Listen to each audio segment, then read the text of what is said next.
Uno, dos, tres, cuatro.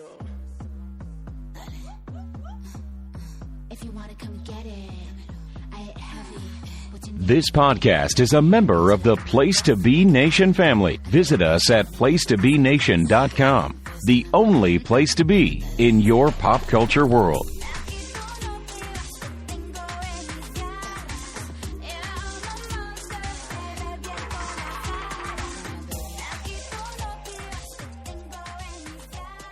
Place to Be Nation Wrestling Network. Welcome to the latest episode of Who's Next.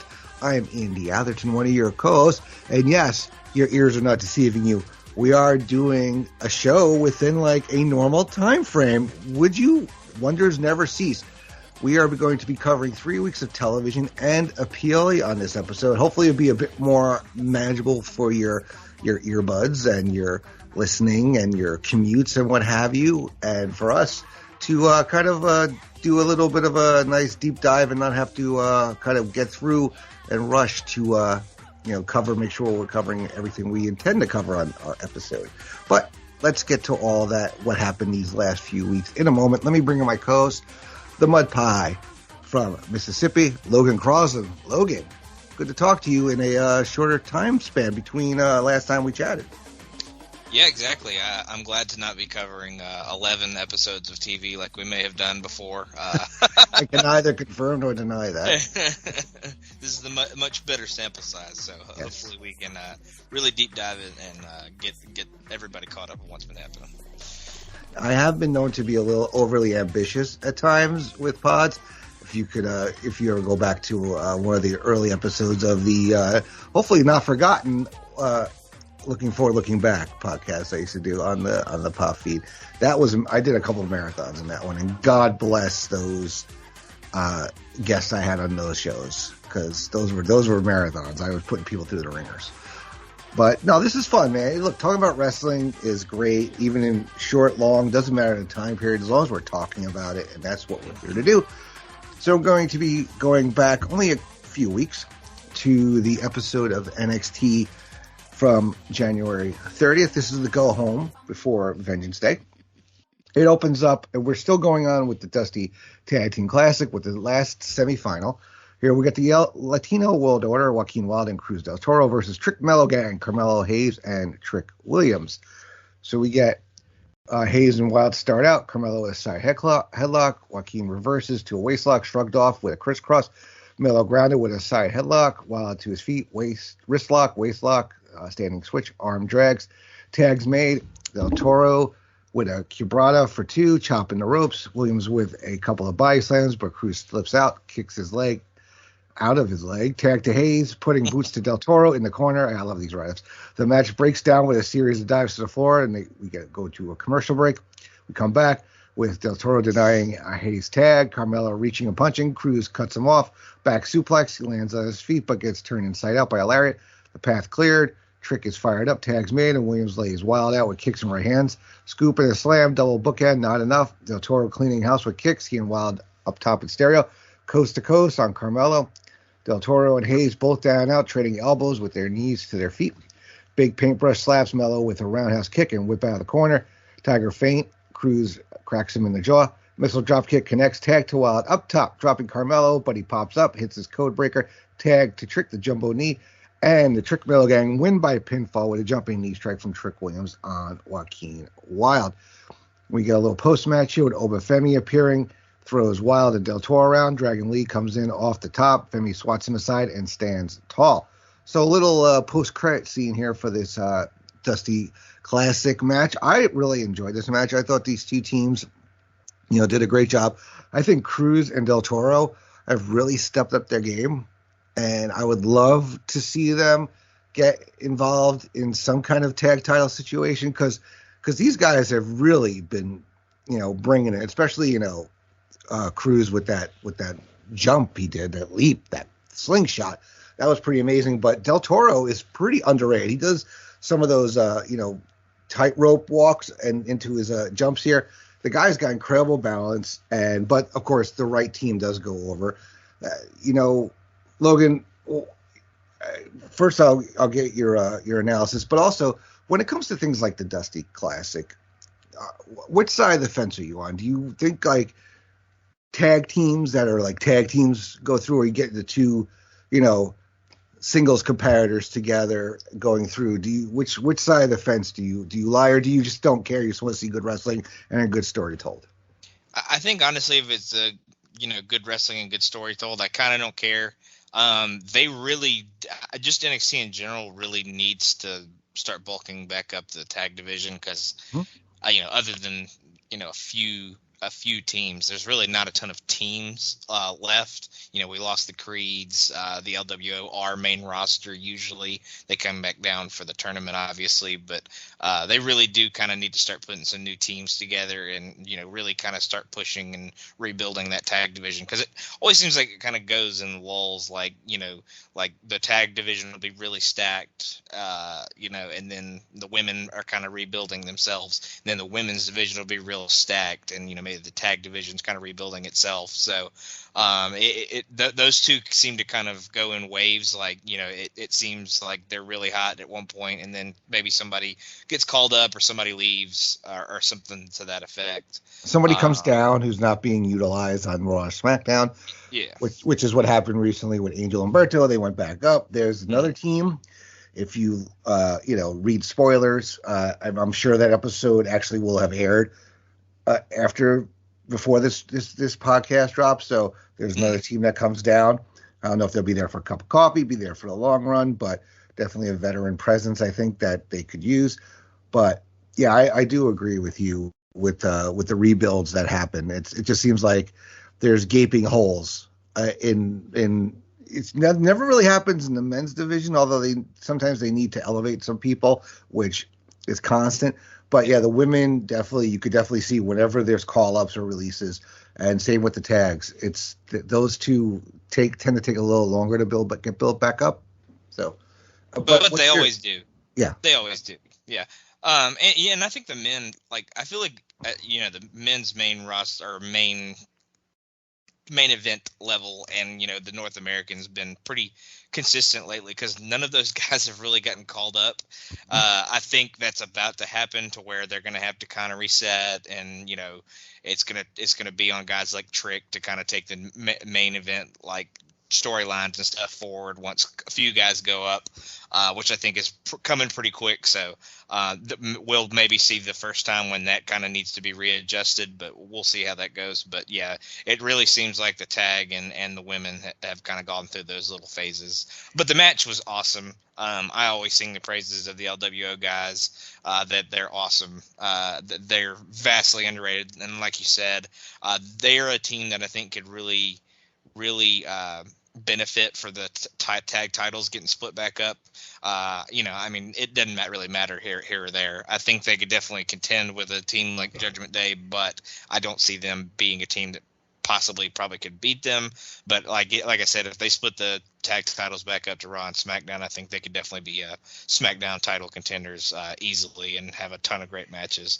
And then, yeah, like you said, Carmelo and Trick were definitely the team that should win. And Obafemi comes out and kind of takes out Dragon Lee's guys and to kind of hype that match up for Vengeance Day. So good match, good segment. All right. Or good brawl, I mean. Yes, exactly. All right, we got Ridge Holland backstage chatting with general manager Ava Raine. Ava won't give him a match against all three members of Gallus. We get Lexis King rolling up with a gift basket full of his merch for her, telling Holland now that isn't the time because he and Ava have a meeting. She doesn't remember a meeting, but she has a perfect start for his 2024 in a match against Ridge Holland tonight. She re-gifts the gift basket to Ridge, immediately gives it back to Lexis, says he'll be seeing him. Then we get Tam Paxley backstage being shown a weird picture of Lyra Valkyria. Valkyria rolls up, tells her to stop messaging her, and asks why she attacked Roxanne Perez last week. Lyra says she can fight her own battles, and she's literally the champion.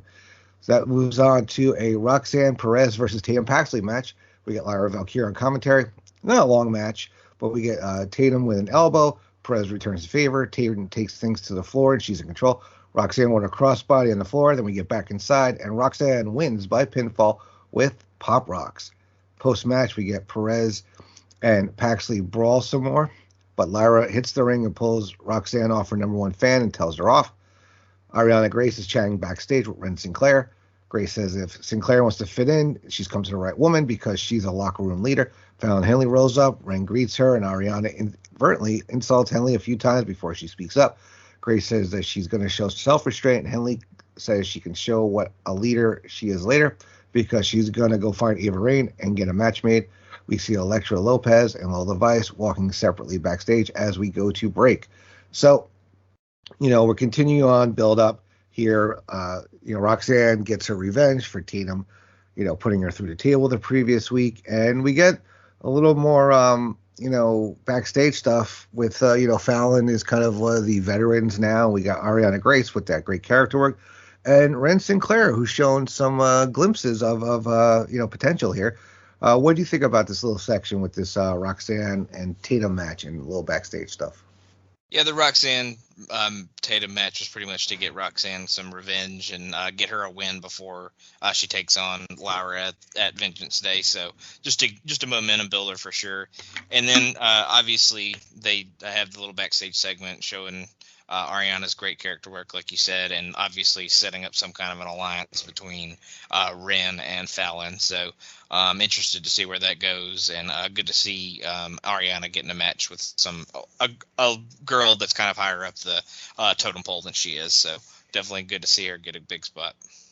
Yes, and then we move on to our Elektra Lopez versus Lola Vice match. We had their breakup during the Battle Royal previous week. A couple weeks ago, actually. Action to the floor. Lopez putting Vice into the post. Back inside, Lola with desperate rights, but Elektra kicks her off. Kicks cover for two. Lopez with a schoolboy for two. Boot up in the corner. Vice with head scissors. Elektra deadlifts her into a powerbomb. Lopez pressing the attack. Near fall out of it. Guillotine choke from Lola into punches, but Vice has her with the crescent kick and gets the win via pinfall. Also, Elektra had already appeared on SmackDown, I believe, at this point, and joined Legado del Fantasma. So a little confusing. I think the timing just didn't work out for this, where Lola to kind of vanquish Elektra from NXT. I think the timing was a little off here, but I still think it works, this match. And we got Donovan Dijak watching tape and taking notes in a garage somewhere when Joe Gacy rolls up. Gacy says this is where he comes to think, and Dijak says he's thinking about kicking his ass before slamming a nightstick on the tail between them. Joe says Donovan's a man of justice. Dijak calls him an unhinged piece of trash. Gacy says he doesn't want anything in life. He just came here to tell him that no matter what he does, he can't get rid of him. He'll just keep crawling back no matter what. Dijak throws a punch, and they brawl around the room. So, going back to the Lola Elektra situation, I really think there's a lot of potential with Lola Vice. Her kicks are really crisp. I just think that she just needs more time in the ring. Elektra, I've always been kind of like, meh on. I think she's fine. I think she's, been a better, valet up to this point. So really needs to show me more in the ring. And then, Dijak and Gacy still trying to figure out what they're doing with those two guys. Kind of don't really know. Joe Gacy, I think they're trying to rebuild. Dijak, he's one of those. We talked about it all the time about him. It's like he's really great. Character is not bad, but the guy needs to start getting some wins and stringing them together. What are your thoughts on this match and then this Gacy Dijak stuff? Yeah, kind of like you said with Elektra. Going up to the main roster before this match, you kind of knew the result no matter what, because they're not going to push the girl that's already on the main roster and give her a win over the obviously rising talent that is Lola Vice. I think she has a ton of potential. I think she's probably the next one of the next ones to kind of really emerge towards the top of the card and maybe go for the belt or win the belt within the next year or so. So I think she's very good. And like you said, her kicks are really good as well. So excited to see what she does going forward. I think I see her kind of progressing at the same pace Tiffany did. Mm-hmm. I kind of see that. Like Tiffany showed a lot of potential early on and just took a little time to get there, but she got there really quick. And I think Lola is kind of similar in terms of where she is to begin and where she's going, how long it'll take her to put it all together basically like Tiffany did. So Yeah, and I think Tiffany got hurt somewhere in the middle there Yeah, too. So hurt or had some kind of surgery. yeah. So if she can stay healthy or not need that I help, don't think she guess, does. I think she's okay. yeah. So if she can stay healthy, hopefully she can kind of emerge up the card in the next year or so.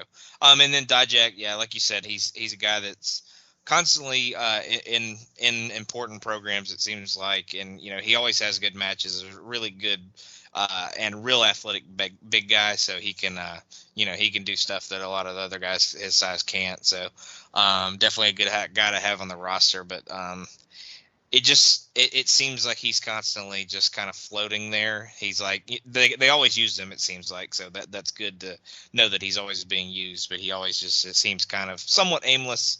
But yeah, him and Gacy are kind of perfect for each other because they're kind of both in the same boat. So hopefully they can have a match at the PLE and it'll be really good. So we'll see. All right. So we move on to Lexis King versus Ridge Holland. Still trying to figure out the whole Ridge Holland thing.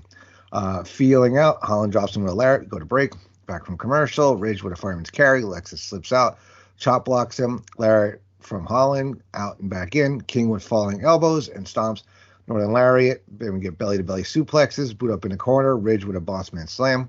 Carnation blocked. Headbutt. Fireman's carry. Holland hot shots him. Follows it with knees in the clinch. Northern Lariat. Joe Coffey and the rest of Gallus run in and Ridge takes him out. Throwing Coffey in the ring, dumping him out back. King with a super kick. Then we get Lexis King winning by pinfall with a rope hung coronation. Post-match, Gallus pulmonizes Holland's leg. And we go backstage to Andre Chase is mourning Blacks to say goodbye to Chase U. Duke Hudson and Riley Osborne join him. And then we get Trick Williams and Carmelo Hayes chatting backstage. Hayes saying that he's just looking out for him and tells him he has to do all of his finish on Dragunov and take that title. Williams says they've been dancing around each other for months, but tonight they're going to handle things face to face. Melo says he'll see soon enough that he's had his back the entire time, and they shake hands. Then we get the sad remnant of Chase U in the ring together.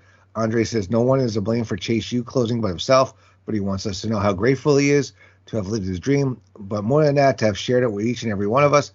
Duke Cousin talks about the positive impact that Andre made on him and tosses it to a memorial video he made for Chase U. Chase takes back over and says this is goodbye for now. And we get JC Jane flanked by Thea Hale. Chase said if you want something said, ask a man. If you want something done, ask a woman. And she'll be the first to admit that she didn't think she'd fit in with Chase U. But then she came in, maybe she came in a little toxic, but for the first time in her life, she looked for friends and saw that all the bond they had. Says that she looked not outside her comfort zone, but inside in order to solve their problem. And she has introduces the 2024 Ladies of Chase U calendar as a fundraiser. And the models flood the ramp. JC says their predicted sales numbers will not just get Chase U out of debt, but lead them to the promised land. The calendar goes on sale at Vengeance Day. Andre is overwhelmed and hugs JC in the ring. So back to the Lexis. I'm a fan of Lexis King. I think his ring stuff, yes, needs to get better, but I think he's got the character. He's got the kind of the swarmy dick manipulator part down, the shit stirrer. And then we got, Ridge and Gallus kind of, mixing it up still. And then this whole Chase U thing, I mean, if this was all done to sell a calendar, hey, the damn thing sold out. Like, I don't even know if it's available on shop. I know my son has checked a couple of times.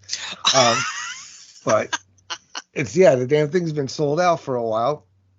But Chase U's here, I guess, for a while again, and kind of interesting to see the direction it's going to go now, because I don't really know what you could do with Andre Chase if you don't have a Chase U. So Duke, I'm sure they could repackage Thea. They could do something with they're trying to show her in a different light from the rabid little pit bull she was, overexcited kid with Chase U, kind of like going under JC's wing to kind of what happens to kind of like Sandy at the end of Grease when she gets in with the Pink Ladies kind of deal. But no, I think it's making for interesting television at least. So what are your thoughts on the Lexis King Ridge Holland match? And then we get actually a little Trick-Melo continuing on the slow burn here because we all know what's coming. And then the Chase U stuff. Yeah, the Holland King match was fine.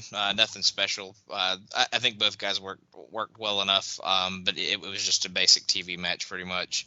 Like you said, I think King has the character stuff down. He's a real prick, and a real shit stirrer, like you said, for sure. So I think he's got the good character stuff down. But yeah, he definitely needs to get a little bit more exciting in the ring, I guess, is the best way to put it. But obviously, just kind of a way to push Ridge's storyline with Gallus forward because they got involved and interfered a little bit to help Lexis win.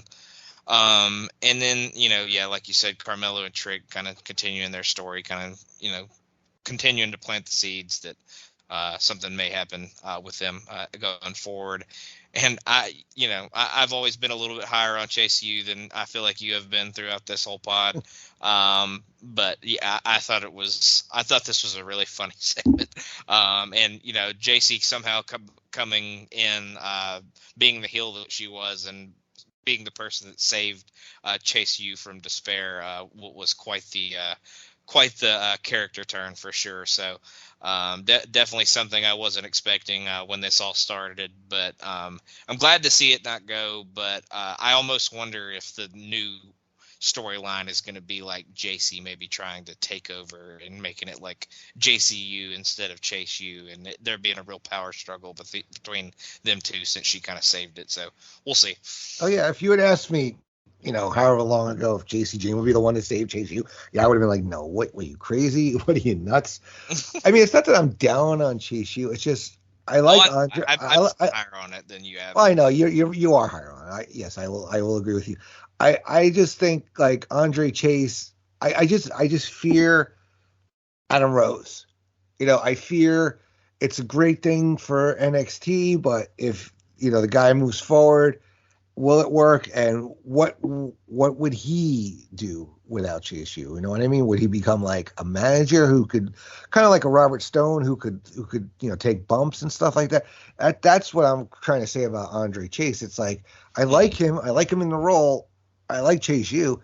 I just wonder, once it outlives, is Chase U going to survive until Andre Chase would go up to Raw, or if it doesn't survive, what kind of repackage could you do with the guy? That's what I think. I think he's good. He's decent in the ring. He's just, he's been wearing that whole garb, so you don't really get the whole look of him. You know what I mean? Oh yeah. I definitely see where you're coming from. Yeah. It is a very NXT gimmick, so we'll have to see what happens with that. And I think the whole gimmick would probably kind of, even if they did stick together, I think it would kind of struggle on the main roster. But they are kind of a plucky babyface team, so they are interesting to see in this kind of environment. But we'll see where they kind of move going forward from here. All right, so we get a D'Angelo family vignette where the boys talk up Adriana Rizzo's bona fides. We get Brooks Jensen rolling up to talk to Fallon Henley while she works out. Brooks is basically the lost little puppy here without Fallon and Briggs, it seems like. Then we get Ren Sinclair and Henley go off to work her match.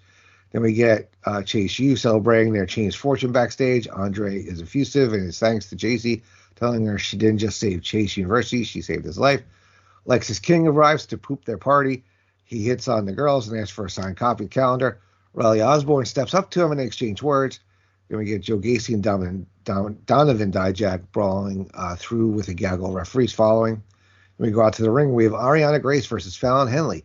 We get Grace posing after an early exchange. Arm ringers from Henley into a kneeling armbar. Turning up the heat, slides to the floor. Big wind-up right hand, and we go to break. Then we come back with Grace with a headlock.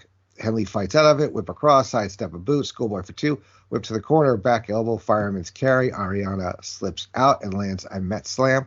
Grinding Fallon's face into the mat. She pops up. Larry's to the floor. Henley cracks a right hand on her jaw. Then we get Jakara Jackson running interference. Legend blasts Henley with a boot. Ariana crawls over and wins by pinfall with an one-arm pin. Then we get a vignette for Out of the Mud where Jada Parker talks about her history, and the boys talk about how they're different and people don't like that.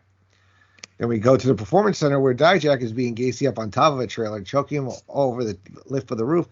Joe claws at Donovan's face and gets back to his feet. They trade blows. Then we get Dijak kicking him off the roof to the ground below, and we go to break. So we continue to kind of build up Adriana Rizzo as a new member of the family. We get, poor Brooks Jensen right now, and we get Ariana Grace picking up a surprise win over Fallon Henley with thanks to Metaphor.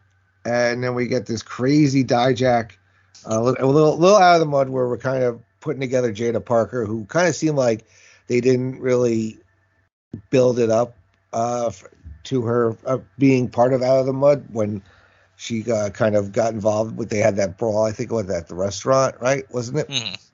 Yeah. She wasn't really had properly been introduced, I think, as part of the group. Mm-hmm. But then we get this spot here where Dijak is kicking Gacy off the roof. It looked pretty cool on TV. So what are your thoughts on this whole section here? Yeah, the brawl between Dijak and Gacy throughout the whole episode was a good little through line that happened up into the point where he kicks him off into the trash bin. Really good. Really good brawl throughout, and like I said, a good through line that happened throughout the episode, kind of interrupting segments throughout. I like both groups in the 6-man tag at the PLE, kind of, fleshing out the new female characters in their groups, kind of giving them some personality and showing kind of where they came from. So I like that a little bit. And then poor Brooks, kind of being lost without his compatriots that he used to be with. So it'll be interesting to kind of see what they do with him. But Fallon and Briggs seem like they're kind of okay with it, and then Brooks is, kind of lost without them all. So, and then, Fallon and Ariana, it was good to see Ariana get a win against, like I said, a girl kind of higher up on the card than her.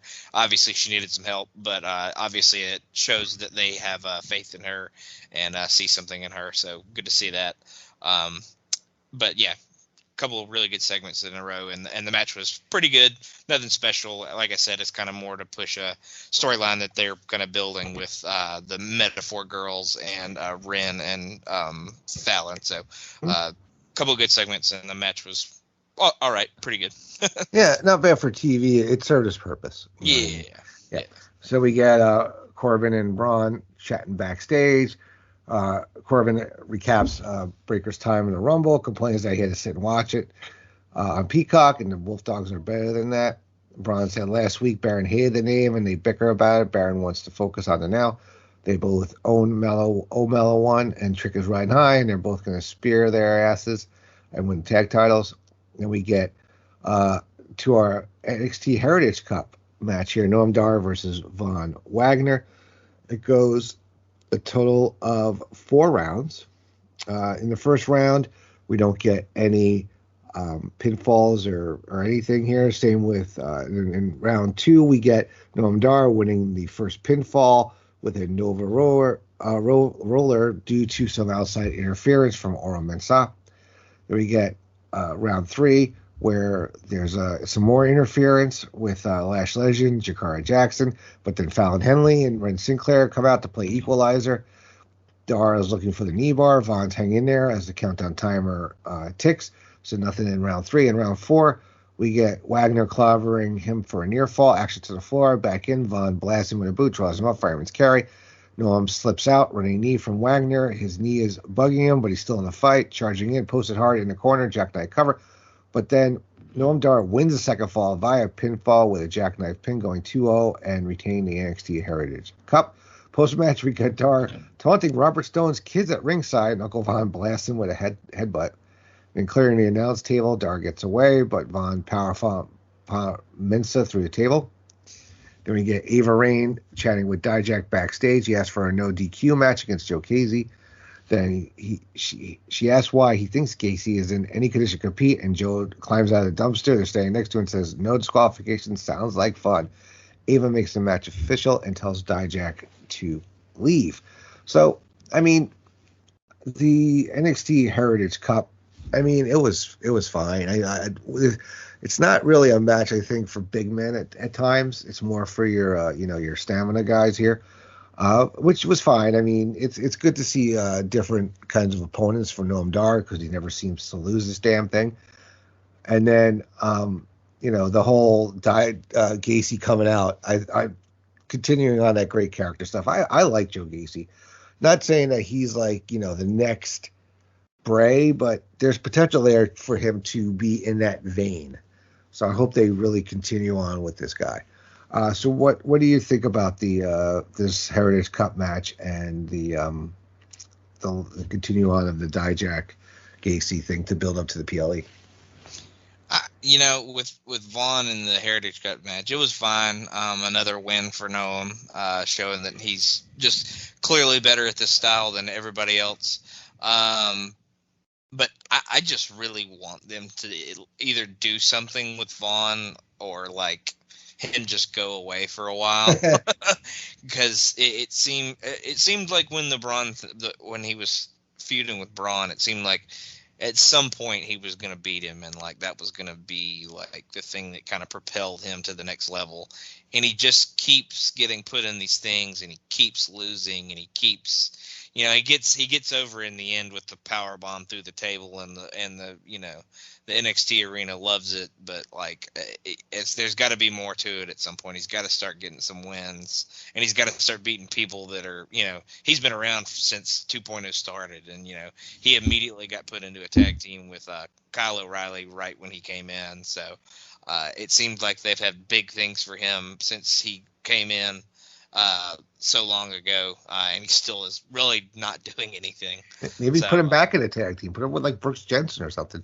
Both second generation, build off of that. Yeah, I mean, it's just they just need to figure out what they're going to do with him, because it seems like, like I said, it seemed like there for a little bit they were going to do something, and kind of elevate him with that Braun feud, and it just never really happened. False starts with him, yeah, a lot of false starts, like you said, yeah. And then I like that.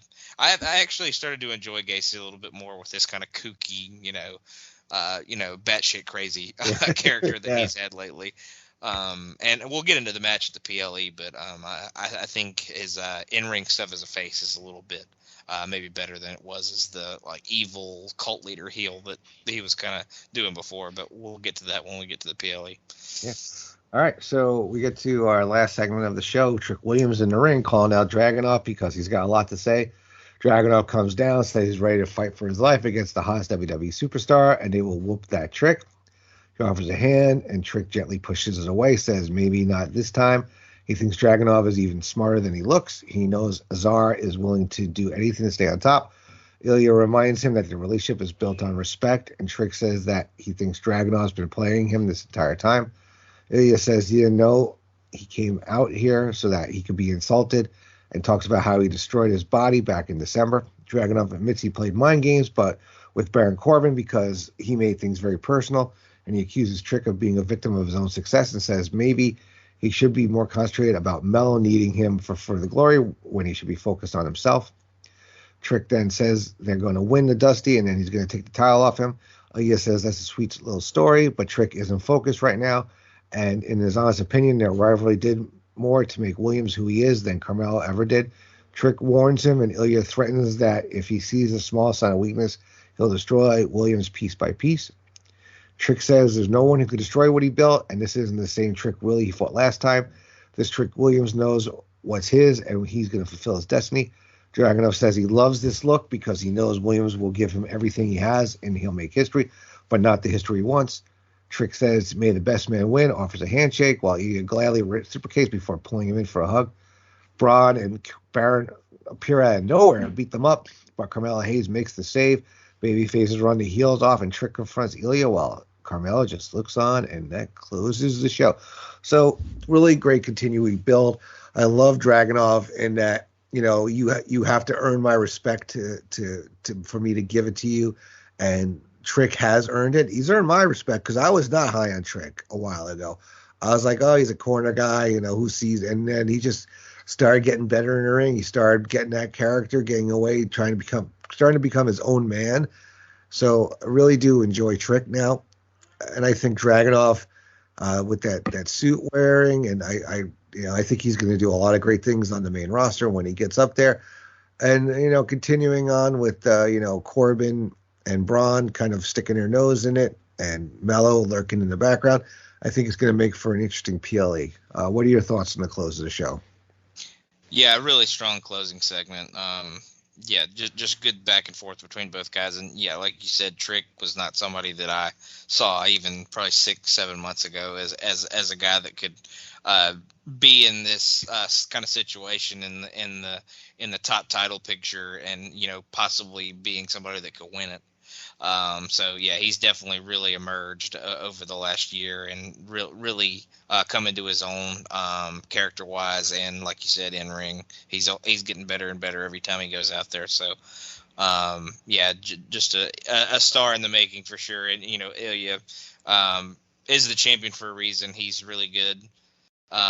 He's really good in ring. He's really good at playing these mind games and kind of getting in his opponent's head in these kind of promo face-to-face kind of situations. So was really looking forward to this one after this segment for sure. All right. Then moves on to NXT Vengeance Day from February 4th. Show opens with a usual video package breaking down the night's festivities. And we are live from Clarksville, Tennessee. I don't know how many people would understand the Last Train to Clarksville reference, since that was the Monkees, and most of y'all probably never even heard of the Monkees. So we open up with the final. I'm a believer. Okay, good. Are you a daydream believer, though? Let's not get too crazy. All right, so hey, we're going down Monkees rabbit hole. Not good. All right. Anyway, so we open the show with Trick-Melo Gang versus Wolf Dogs for the Dusty Rhodes Tag Team Classic Finals, and the winner gets a title shot. We get Braun and Hayes to start, side headlock, shot off Braun with a big shoulder block. Soon enough, the match breaks down. Trick-Melo Gang send the Wolf Dogs packing. Trick gets 2 on Baron with a neck breaker, whip across, big knee from the big man. He gets some breathing room. Tag to Melo, right hands, whip across, ducks a lariat. Hayes lights him up. Match breaks down again with Corbin with a Death Valley driver. Hayes dives on him. Braun takes him out with a back suplex, dropped into an ace crusher. Out of that, everybody do something cool territory. Braun takes Melo out with a big lariat, grinds him down with a chin lock in the aftermath. We get a snap suplex, float over into a pin, breaking it immediately. Breaker does push-ups and tags Corbin. We got working Hayes over some length. He opens a path and tags in Trick. Right hands to Corbin with reverse, crossbody on Braun, flapjack on Baron. But Trick's knee comes up, lame. Bookend connects, not enough. Trick-Melo still running hot. Low bridge. Williams takes Baron out. Hayes with a code breaker. Then we get Trick legal. Melo breaks up a pin. He's end of days. Deep 6 on Williams. Trick's lips busted open. Breaker tags in. Takes the baby faces out with somersault senton. Back inside, pairing off the turnbuckles. Hayes sends Braun packing, but Baron intercepts nothing but net. Trick takes him out. Breaker's in. And the Wolf Dogs win by a pinfall with a spear from Braun Breaker on Carmelo Hayes, winning the Dusty Rhodes Tag Team Classic and earning a shot at the NXT Tag Team titles. I thought this was a great opener, great match. All the guys brought it. We definitely had, power versus finesse. And the right team won to continue the story and to, maybe get Corbin some gold. So what are your thoughts on this match?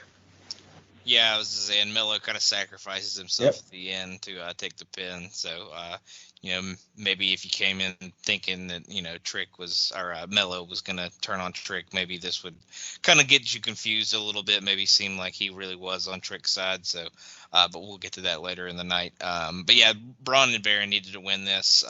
It was kind of tailor-made for them to win the whole thing. So, because they're just a powerhouse team, and they kind of mowed through their competition up to this point, and this was a really great match, like you said. People are going to look at the fact that Baron Corbin is in the match and kind of, automatically kind of, discount it because of that. But he brought his end on this, and Braun is a star in the making. He has been for a long time, so I think this proved even more, that he can even be a tag guy if he needs to be.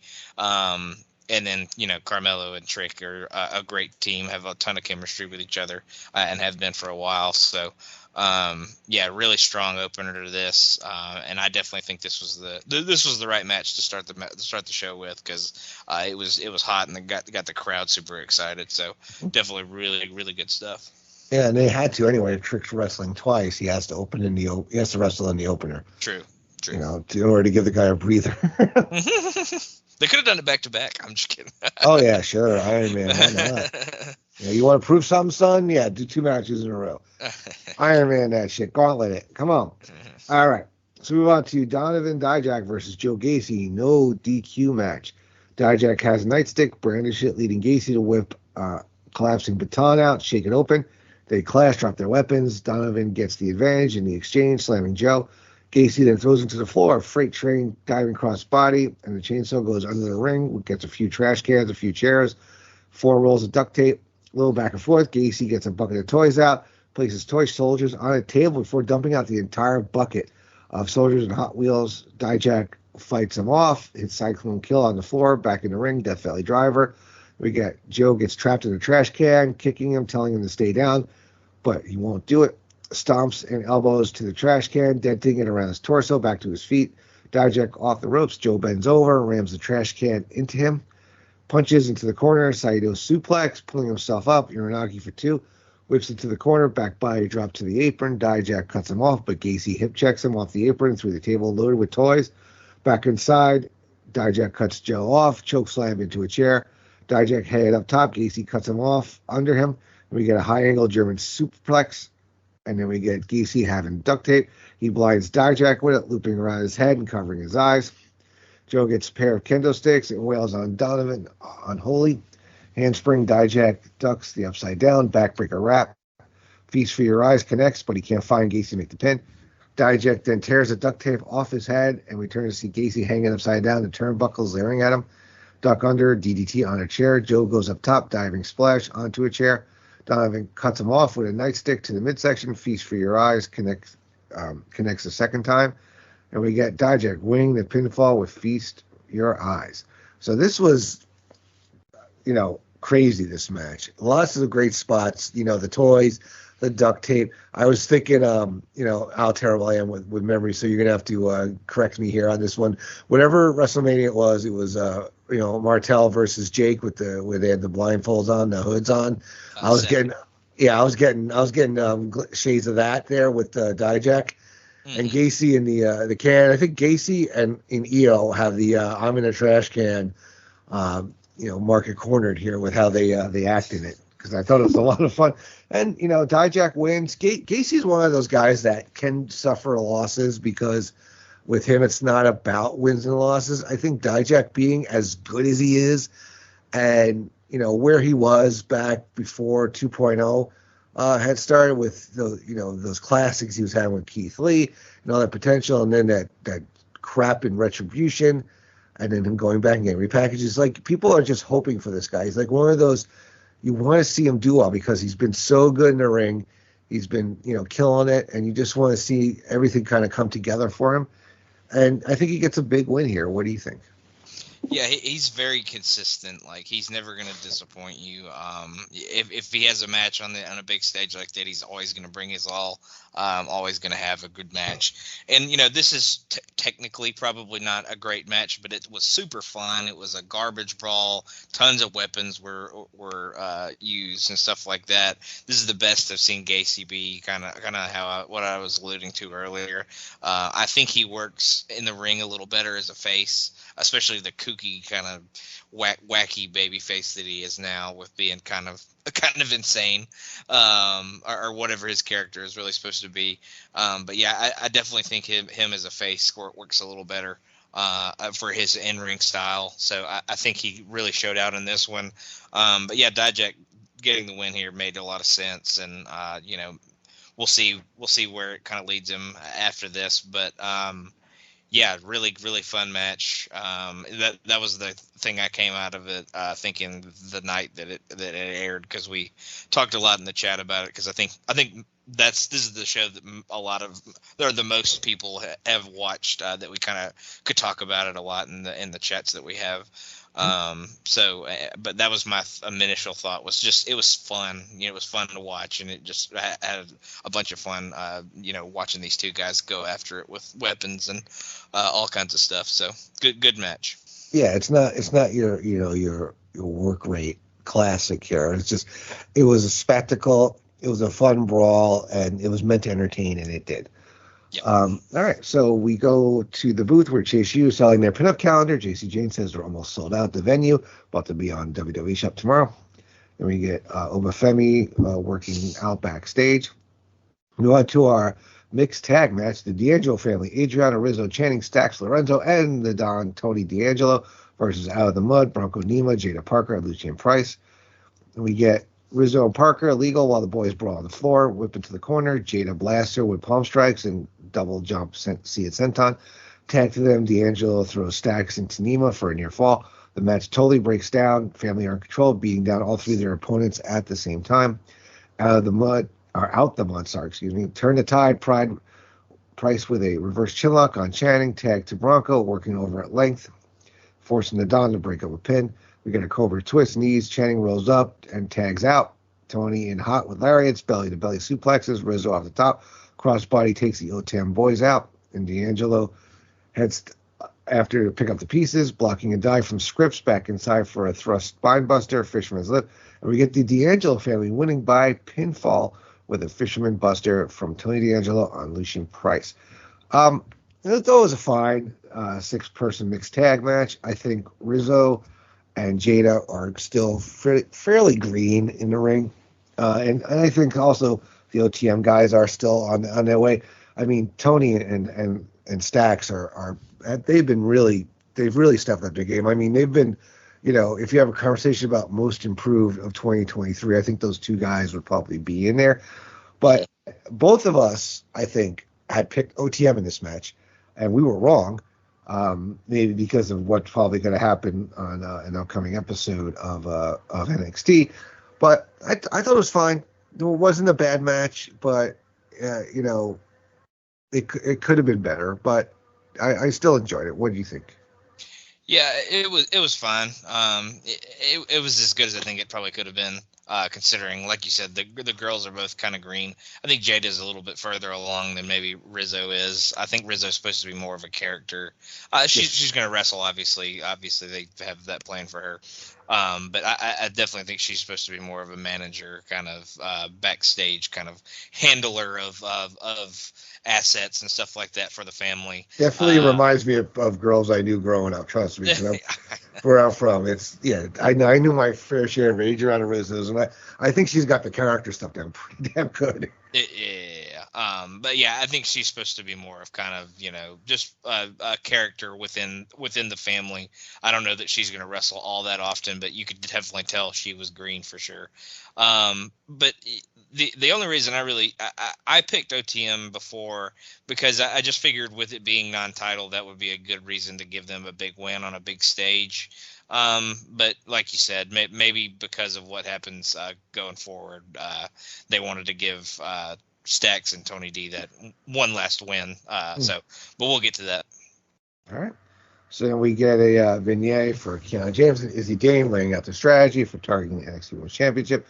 We get Melo and Trick in the trainer's room, and Melo is saying all the right things about how Trick still has to fight Ilya, and he's going to have to accept the Hell in the Dusty Classic.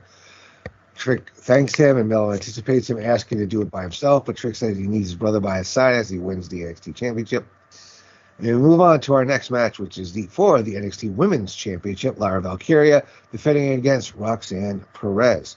We start off with a collar and elbow, waistlock, standing switch. Valkyria with a takedown, shift to a front chancery, reverse. Lyra sells in on an armbar after some back and forth.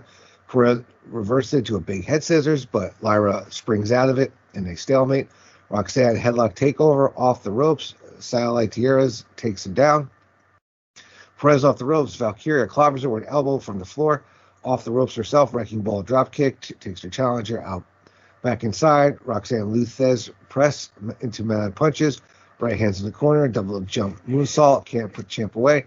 Strikes in the corner, Lyra shoves her back, boot up, running fisherman buster, connects for two, going for another, reverse to a small package for two.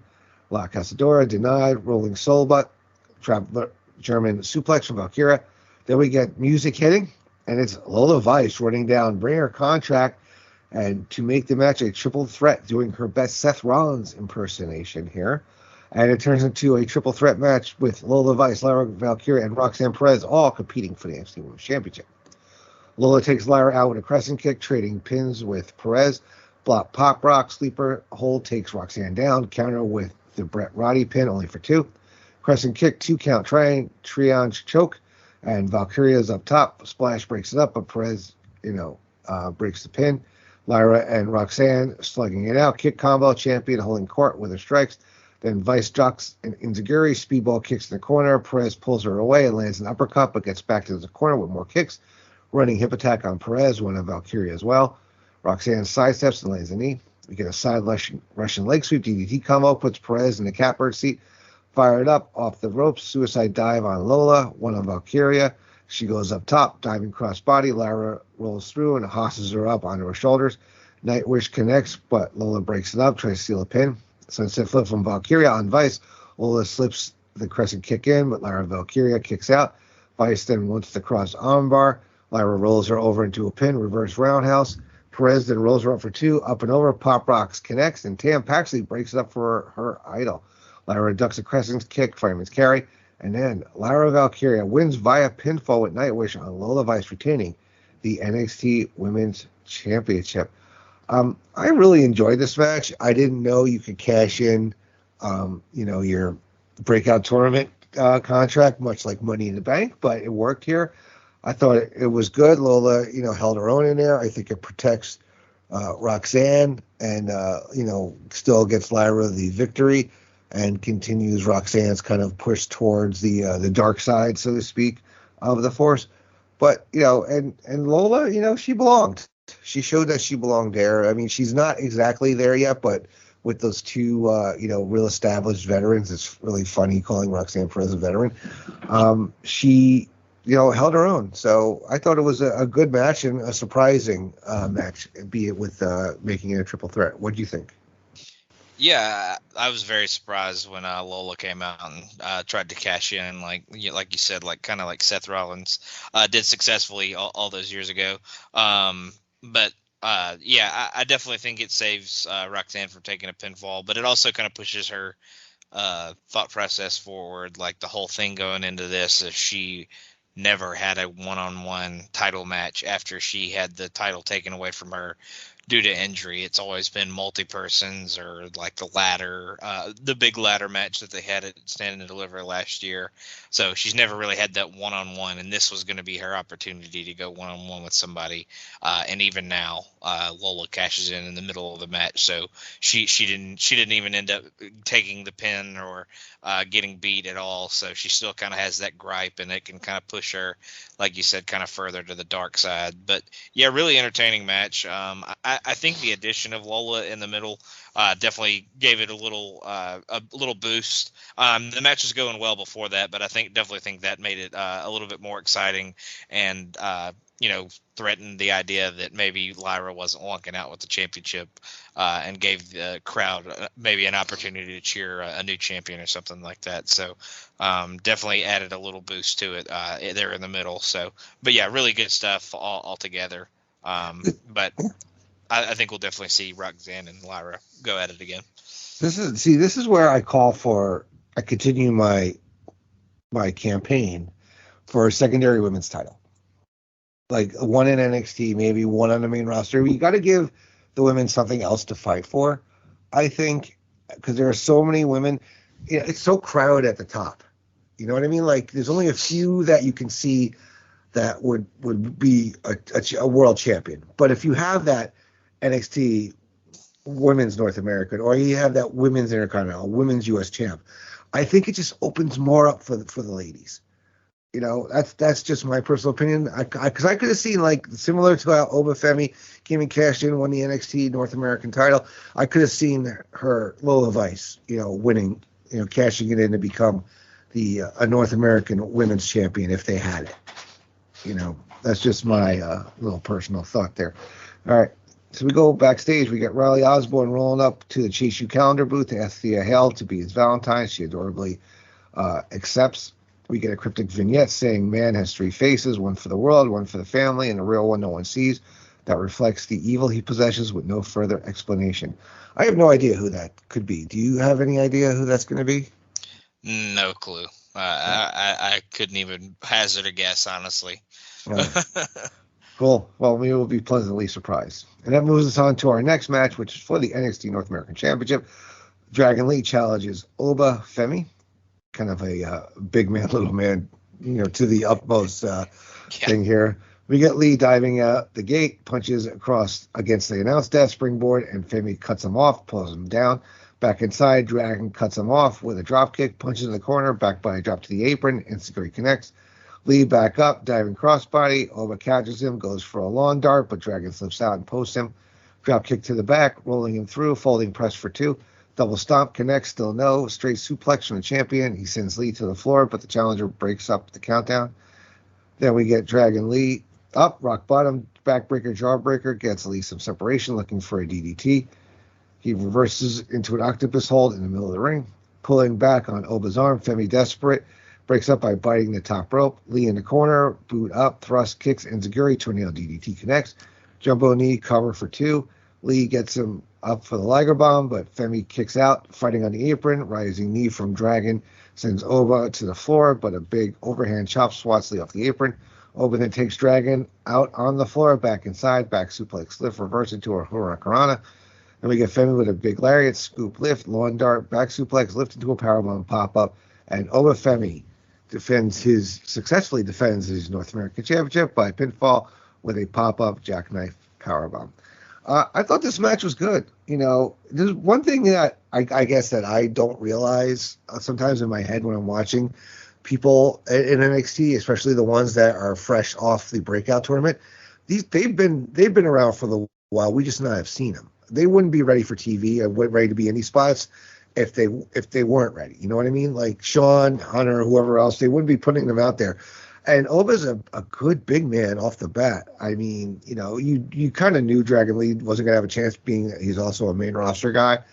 And he was kind of a stopgap, I think, with the release of Ali. And no, I think Femi's good. I did not see him being a heel at first, but I kind of dig his promos as a heel right now. And I thought, he held his own. He hadn't been. I mean, he probably couldn't have a match more than 5 minutes up to this point. So it showed that he does have some stamina and he can hang there for a while with a guy who's much smaller and quicker than he is. But what do you think about the match? Yeah, he definitely impressed me. This match went 10 minutes, so it was much longer than any match he had up until that point. So definitely was impressed by, like you said, his stamina and the fact that he was able to kind of hang with Dragon Lee this whole match. But yeah, this was to put over how dominant he is, continue his title reign, and just kind of push that he's going to be a force going forward. So definitely a good performance by him. And this makes me excited to see more of him for sure. Oh yeah.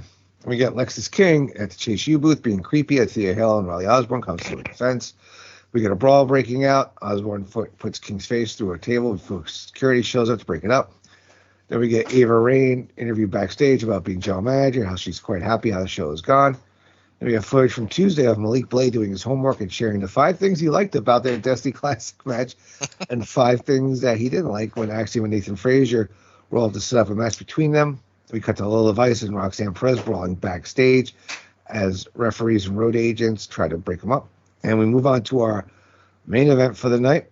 We get Ilya Dragunov defending against Trick Williams for the NXT Championship. All right, let's dug in because this is a good one. So we get Williams in hard with right hands, back elbow from the champion, back fist, block, scoop, and a slam from Trick. Dragunov floats over another slam, waistlock back elbow, swat, a drop kick away. Ilya back to the waistlock, but Williams breaks up with an arm drag and lands a drop kick. Big lariat from the champion, machine gun chops in the corner, running face wash follows, big chop. Ilya is busted open bad, pouring blood from his nose. To the match, blood pouring from Trick's reopen, mouth wound, waistlock, takedowns. Williams breaks free. Dragunov sends him to the floor with a face wash. Back up on the apron, fireman's carry. Carmelo beside himself as Dragunov lands a Death Valley driver. Back inside, Trick defiant and Zaguri blocks the H-bomb. Codebreaker connects, trading forearms from their knees into their feet. Williams has his hand, puts him up, and Dragunov slips out and lands a knee. Constantine special blocked and Zaguri connects, flying forearm from the challenger. Eddie's wobbly but still in the fight. Action to the floor. Ilya cuts him off. Hayes gets involved. Dragunov decks him, and Carmelo accidentally chop blocks his best friend in the right in the bad knee. Back inside, Trick with a neck breaker. He's hurting, but he's not done. H-bomb on his own. Cover for two. Waiting in the corner. Charging in. Trick Willie's knee gives out. Ilya lands a jackknife powerbomb. H-bomb follows it up, dragging Trick towards the corner. Foot first. Diving H-bomb, but Williams is still fighting. Roll under the Torpedo Moscow. Jumping knee, so close. We get the ref down. Trick hits his knee, but has Ilya down for about a 10 count. Replacement ref comes out. He's too late. Waistlock back elbow from Trick. Dragunov with a running Lee. Another H-bomb, and both men are down. Then the Tsar off the top. Trick got his knees up. Williams fired up in the corner, so Dragunov, they charge. Midair collision. Torpedo Moscow got the better of it, and it's over. Ilya Dragunov wins via pinfall with Torpedo Moscow retaining the NXT Championship. Then we get in the ring after the match, Carmelo going forehead to forehead with Trick and reassures him that he was close and he's his boy, and Trick-Melo Gang forever. But then he chop blocks the bad knee out from under Trick. Melo goes out from under the ring, grabs a steel chair, wails on Trick's knee over and over. Hayes unfolds the chair, sits on it while Trick rides in pain. We get fuck you Melo chants going up throughout the whole arena, and we get the long-awaited heel turn, the breakup of Trick-Melo, after a fantastic match. I mean, these guys have been putting it on. You know, I think the way the story is getting told, they're doing it right, because, you know, most of us by now would have figured out Trick's going to win it, and blah, blah, blah. No, I think what's to come in the next two episodes that we're going to talk about, I think it's being played out perfectly. Dragunov has been tremendous in his role with playing the champion, that you have to earn his respect. He's just a man of honor. That's what he is. He's not he's a baby face, but he's not like a milquetoast baby. Not like a pushover baby face. He's like, no, you gotta prove yourself to me, and once you do, you get my respect. And Trick, played the whole injury thing up, and I think that turn was done to perfection. What are your thoughts on the close of this main event match and the actions after? Yeah, the match was incredible. I think everybody we talked to on a regular basis was really, really excited by this one. Really, really loved this match, and came out of it really loving Trick Williams. We're really behind him, and I've heard nothing but good things about him since this match aired, and obviously talked great about Ilya as well, because he's just an awesome champion and an awesome wrestler. All around, without a doubt. So, just a really great match. Definitely Trick. I feel like he's broken out before this, but definitely just another. He broke out to another level in this one, showing that he can have these main event matches sell really well. Kick out at the perfect times, and just sell a lot of good things throughout the match.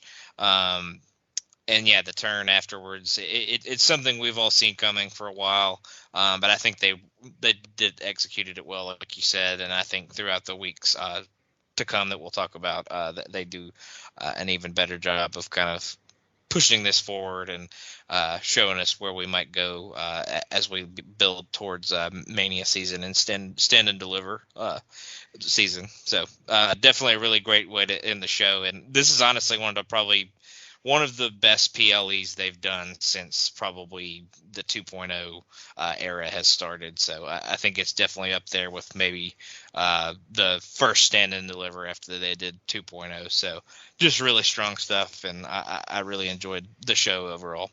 Yeah. It's rare that we get disappointment with an NXT PLE, and glad to see that they're back out on the road and they're killing it in the arenas. I mean, I went to one not that long ago, had a great time, and yeah, I think they're really. I would love to see not more, maybe a little more frequency between them. I know they try to, keep the old things alive, like Halloween Havoc and all that stuff, and doing the special episodes of NXT TV. But I wouldn't mind seeing the PLEs a little more frequently. I think they're doing them about every other month or every 10 weeks or something like that, right? It seems like there's about 6 a year, so however that would work out through 12 months. But it seems like they at least have a big show every month, but it's either the big show, maybe just a special episode of TV. But so I think they probably technically have 12 shows, but six of them maybe regular TV episodes that just have a little bit more hype behind them, and then 6 of them maybe a PLE on a weekend or something like that. All right, moving on to the NXT show from February 6th. Show opens with Carmelo Hayes limping his way down the entry ramp, holding a steel chair, gets in the ring and unfolds it, taking a seat with a mic in hand, letting the boos and the "fuck you, Mello" chants rain down on him for a while standing back up, folding the chair back up and deciding to leave. Then we get the Wolf Dogs at ringside with the Dusty Cup to celebrate. Braun insists the ring announcer come over and announce them properly. They cut a promo where they chafe against each other, the Odd Couple style, before calling out the D'Angelo family.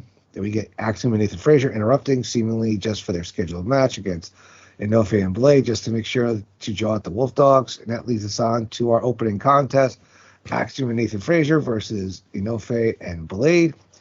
And we get the Wolf Dogs sticking around to be on commentary. We get Inoue and Axiom to start feeling out, back and forth, trading back elbows, arm drag, and drop kick from the logical luchador. But he can't keep Idris down. Side headlock, Inoue to his feet. Blind tag from Frazier. Off the shoot again. Blade tags in. Nathan throwing kicks everywhere, and we go to break. Back from commercial. Axiom with the advantage on Inoue. Tag to Frazier. Kick up. Sets up a German suplex. Final cut connects. We get a cover off a flying back elbow. Only 2. Reverse chinlock applied. Idris fights out to his feet, and elbows reaches for the tag. Denied.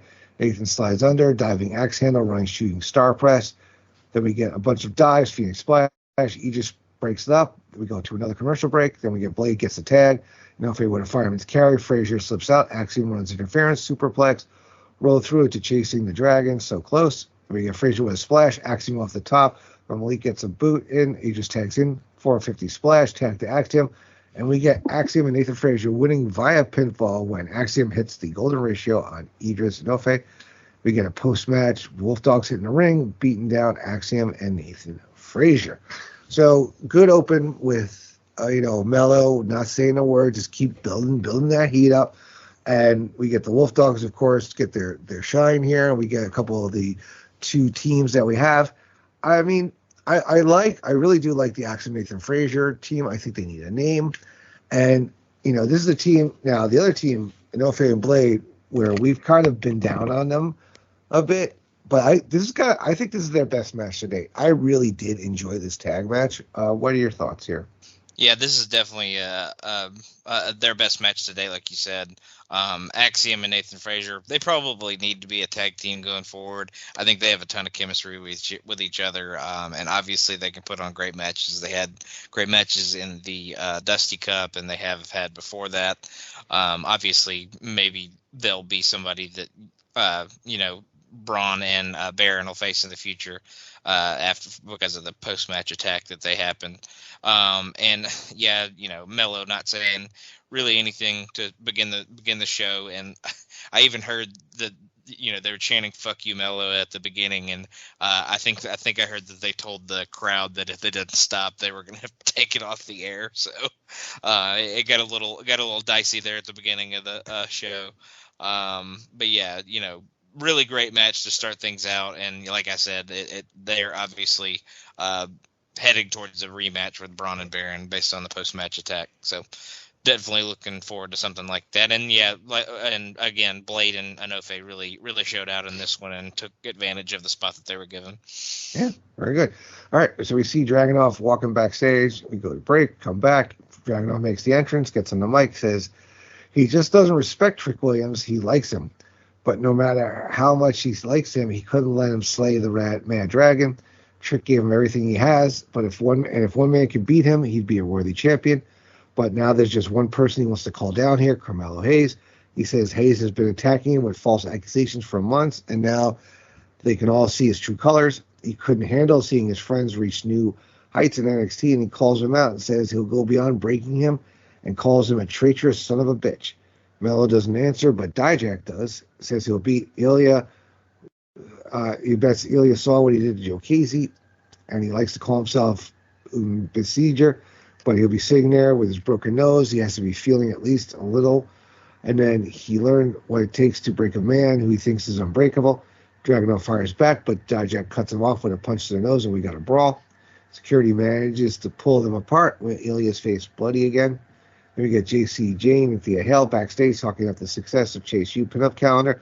When Thea realizes Riley Osborne's match is next and she should go watch it, JC advises against it, saying he's already her Valentine and she'll come off desperate. And Thea decides to go along with Operation Hard to Get.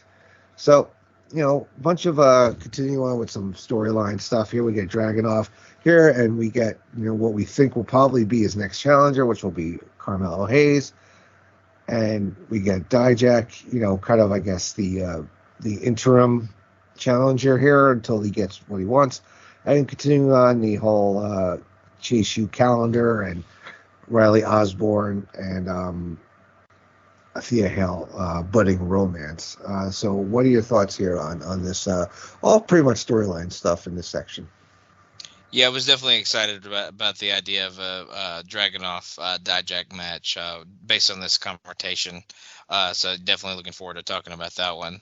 And then, JC kind of telling Thea to play hard to get and not go out there for Riley's match was possibly bad advice, but obviously we'll see where that goes going forward. But hopefully Thea and Riley work out for both of them. But Dragunov obviously is building into something with Carmelo, but like you said, in the interim, it'll be exciting to see him work with Dijak.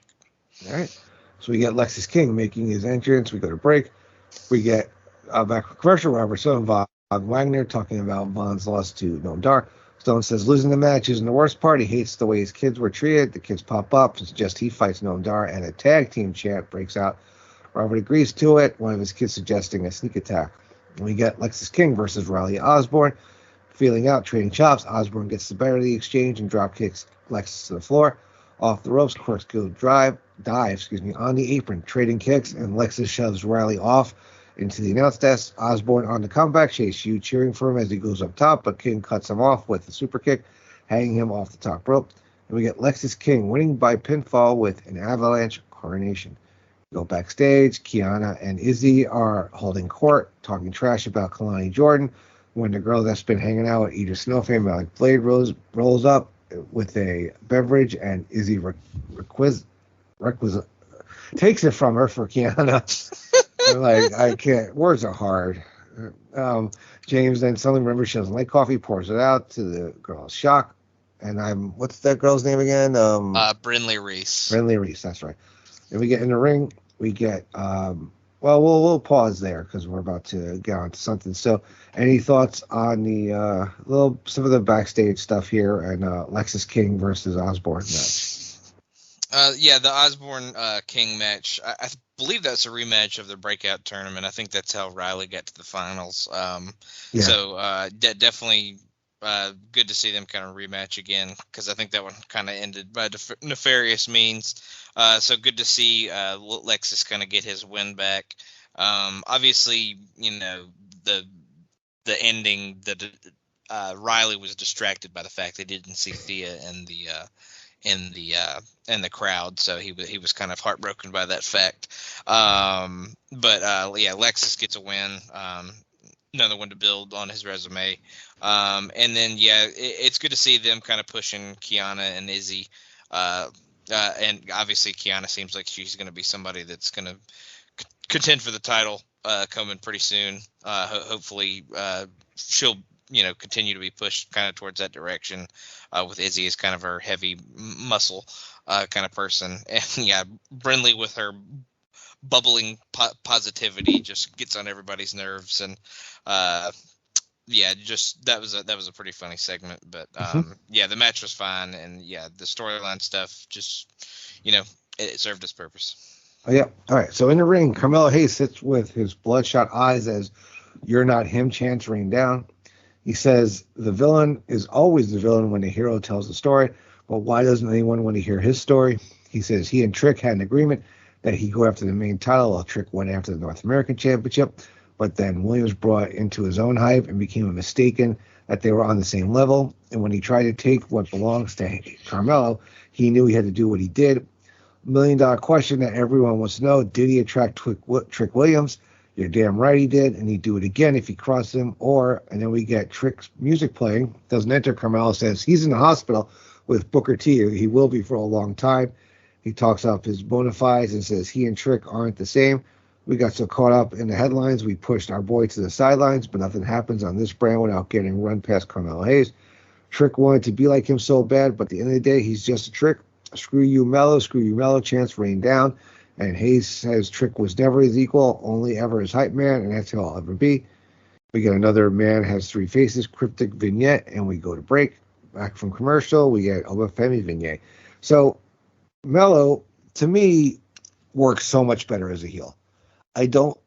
He's just the way he is, his character and he kind of works babyface in the way his moveset is, but he's like so swarmy and so egotistical, and I think he really plays it up so well that I'm happy to see him as a heel, and kind of interested, we're finally starting to move into I guess if this was a relay race, we'd be in the final leg of the Trick-Melo story, right? What are your thoughts on this, on Melo's promo here? Yeah, Melo's one of those guys that he never really turned face per se. He just kind of started fighting heels when he was technically a face, we could say. I don't think he was trash talking the crowd as much as he was when he was a heel or anything like that. But it wasn't like a drastic, like, oh, I'm a good guy now. He just more started fighting. He more started fighting bad guys, I guess I'll say. But yeah, he definitely works better as a heel. He's just naturally brash and kind of cocky, so it definitely works better character wise for him to be a heel. So I definitely think it's a good turn. And I think the exact opposite with Trick is he's such naturally a face. Just his personality and his kind of moveset and stuff like that works as a face. So it definitely works out best for both guys. And we're headed towards, like you said, that kind of final chapter for the rivalry and the story that they've been building for a while now. So definitely looking forward to it. Yeah, kind of like your modern day Gargano and Ciampa, maybe, I guess, is the best comparison you can kind of say about these guys. Mm-hmm. All right. Maybe on a little lesser degree, but yeah, definitely. Definitely a lesser degree, but comparable, I guess, to like the Friends and the rivalry won't be as long lasting. Hopefully not. Oh, that would lasted a little too long. Yeah. Oh, geez. Anyway, so then we get Riley Osborne walking backstage, dejected by his loss when he runs into Thea Hale and Jason Jane. Thea plays hard to get when he asks why she wasn't out there, claiming she has lots of grown women stuff to do. But she reaffirms that they are going on a date for Valentine's Day. And we move on to our next match, which is Lola Vice versus Roxanne Perez. Perez with a Luthez press into mounted punches. Vice bails to the floor. Roxanne dives on her, trading punches in the middle of the ring, knee off the ropes. We get an uppercut and a flying forearm from the Prodigy. Uppercut in the corner, mounted punches follow, and we go to break. Back from commercial, Lola's in control, whip into a knee, double jump moonsault. Perez gets some breathing room and applies an arm trap crossface, but Lola rolls right into a pin. Roxanne with a wheelbarrow facebuster, but Lola locks a sleeper hold on. Then Perez fights back to her feet. and back turn to a corner and break the hold. Pop Rock's denied. Tam Paxley appears with Vice's spent contract, acting like she's going to cash in. And that's enough for Roxanne to get the distraction and winning via pinfall with Pop Rocks. Then we go backstage. The men are being interviewed, and Lash Legend said nobody's worried about the wide-eyed rookie Ren Sinclair. Jakara Jackson says they're going to end her career before it even starts, and Fallon Henley should know better. Asked about Von Wagner, Robert Stone's challenge. Noam Dar Laugh says they're the dream team around here. Then we get the no quarter catch crew rolling up to give Dar crap for fighting someone he's already beaten, and we'll pause there. So continue on with the Riley and Thea romance here, and we get a decent match here with Lola and Roxanne. I do like the creativity of having Tatum, basically who's a nut bar, fake a cash in, which gets the distraction and gets Roxanne her win back. And then they continue on with the metaphor, kind of mini feud, I guess, on one end with Robert Stone and Vaughn, and Ren and Fallon on the other, continuing on the backstage stuff there. Thought the match, though, with Roxanne and Lola was pretty good for a TV match. Like I said, Lola is holding her own, and Roxanne is always good. It's nice to see her embracing her dark side, although I don't think she'll ever really... I think when it comes to Roxanne, I think she's going to be in the Becky school of I don't think anybody really wants to see her a heel. And that's the whole thing with Becky. Becky tried as hard as she could and tried to, get the crowd to hate her. And I see Roxanne having that same with her going complete heel. But what were your thoughts on the match here and some of this other stuff? Yeah, her version of a heel may just be being more aggressive and, being a little more no nonsense and maybe just not being as bubbly and happy-go-lucky as she was before, maybe. But yeah, I definitely agree with you on that. The match was, like you said, a good, perfectly fine TV match. Obviously, it was more about the Paxley interference and obviously pushing something with her and Lyra going forward. So that there is that. But yeah, the match was perfectly fine. Not super duper looking forward to the metaphor versus Vaughn and Mr. Stone.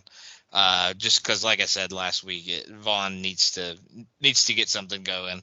Because he's just kind of aimless and has been that way for a long time. And the no quarter catch crew versus the metaphor makes me want to just rip my eyeballs out. So not something that super excites me about those two matching up. So like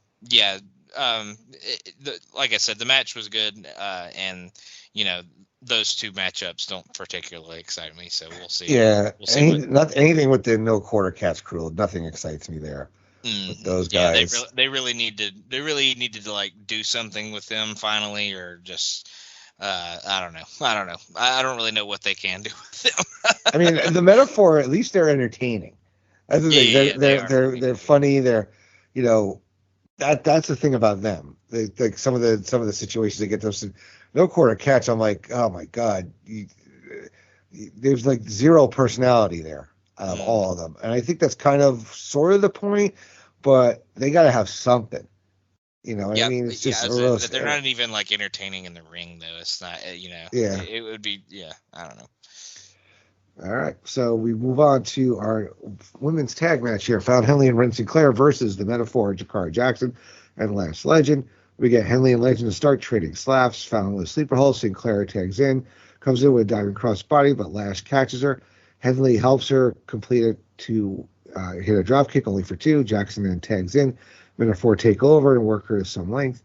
Henley then with a hot tag, big spine, big spin out fakes buster on Jackson. We get Fallon throw first into the ropes. Tags made. Lash gets the better of her, and the Metaphor win via pinfall with a powerbomb from the Lash Legend on Ren Sinclair. We go backstage, and Briggs and Jensen are catching up, and they talk about Fallon's match. Now they're all doing their own thing, but Jensen cuts him off as he's going to leave, says he's lost without him. He doesn't know how to do it. He's struggling, and he needs him. Briggs pulls him close, said being sad isn't going to help. He's not a kid anymore. He shoves him into a wall, telling him to stand on his own feet. He can either sit and cry like he is right now. He can grow some balls and wake up. And we get Dragunov is making his entrance. We go to break. We come back. Jada Parker is chatting with Ava Raine.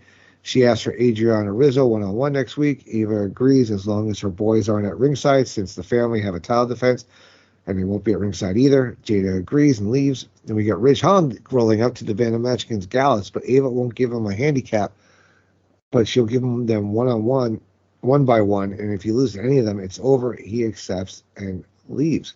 So, this women's match was fine. I mean, Ren still kind of green. Same with Jakara Jackson. I think Lash Legend is really improved, and she's going to be, I think, moving up, so to speak, into maybe the main title picture for the women, or at least the main kind of grouping of girls. And then, continuing on with Jensen, kind of, yes, they did split them all up, but it seems like Brooks is not getting over it. Well, meanwhile, Briggs is kind of starting to thrive a little bit as a singles competitor. So, and then we get set up for a match for next week between, Jada and Adriana, as well as Ridge versus Gallus, where he basically has to run the gauntlet against them. So, what are you thinking here with this women's tag match and some of the setups for next week? Yeah, it definitely seems to be that they're kind of trying to push Lash Legend as the new kind of powerhouse upper card of the women's division. They're definitely seeing a lot more in her. She's definitely improving. So. Yeah, they definitely seem like they're trying to push her further up the card for sure. But the match was fine. Like you said, Ren's still kind of green. And I think Jakara is still kind of trying to come back from an injury as well. So I think they are trying to protect her a little bit by not using her as much. But the tag match was fine. Briggs kind of giving Brooks some tough love, kind of pushing him around, making him wake up and realize that he needs to move on, because if he doesn't, he's just going to constantly be in a rut. So showing some tough love, I thought was a pretty good little part there. And then Rizzo and Parker next week, definitely an interesting matchup, considering kind of how we felt about them at the PLE. We'll see how they perform when given a singles match. So and then the Gallus stuff, you know how I feel about Gallus, and Ridge hasn't exactly inspired me so far, so we'll see. Yeah, imagine if it was an 8-man tag, Ridge and Gallus versus the No Quarter Catch Crew. I'm just gonna strangle myself with my headset cord right now. You're like, Andy, I'm taking that match off. We will not talk about it on the pod. All right, it would be the match that breaks Logan. All right, we got ma'am, I have another pod to do. I'm sorry, ma'am. I don't watch that NXT anymore. Oh, I hope he listens. All right, we got Dijak versus Dragunov in our main event. Hammering strikes out of the gate. Dragunov gets a German suplex and hangs on to the waistlock, frustrating Dijak as rolls him into a second German suplex. Then Dijak fights back, strikes in the corner. Ilya hammering chops to back him off. Big boot in the corner. Dragunov up top. Dijak cuts him off to the floor. Dijak looking under the apron, hesitating, wondering if Gacy's down there. Ilya with a chop, and Dijak drops him with a punch to the nose as we go to break. Back from commercial, headbutt. Dragunov free, trading shots. And Zaguri misses. Dijak slams him face first into the mat. We get a backbreaker rack. Feast your eyes. Blocked. Keep screwing up that name. Going chop for the forearm. Ilya off the ropes. Big boot for the super kick. Pump kick for the cyclone kill. And Dragunov is down and out. Insecurity, and Dragunov gets under him. Fireman's carry. Blood trickling down his cheek. Tall Dijak claws his broken nose, but Dragunov keeps it together. Then we get Ilya off the top. Diving senton in the corner. Working Dijak over. Face wash. Blasts him. Chops in the corner, machine gun chops. Donovan grabs his jaw, blasts him with a rising knee. Chokeslam connects. Dragunov with headbutts to break the Guzel. We got rolling chops to the chest, back. Constantine special blocked with a huge lariat. Springboard elbow drop, but Dijak is hurting. Ilya blasts him with a running knee.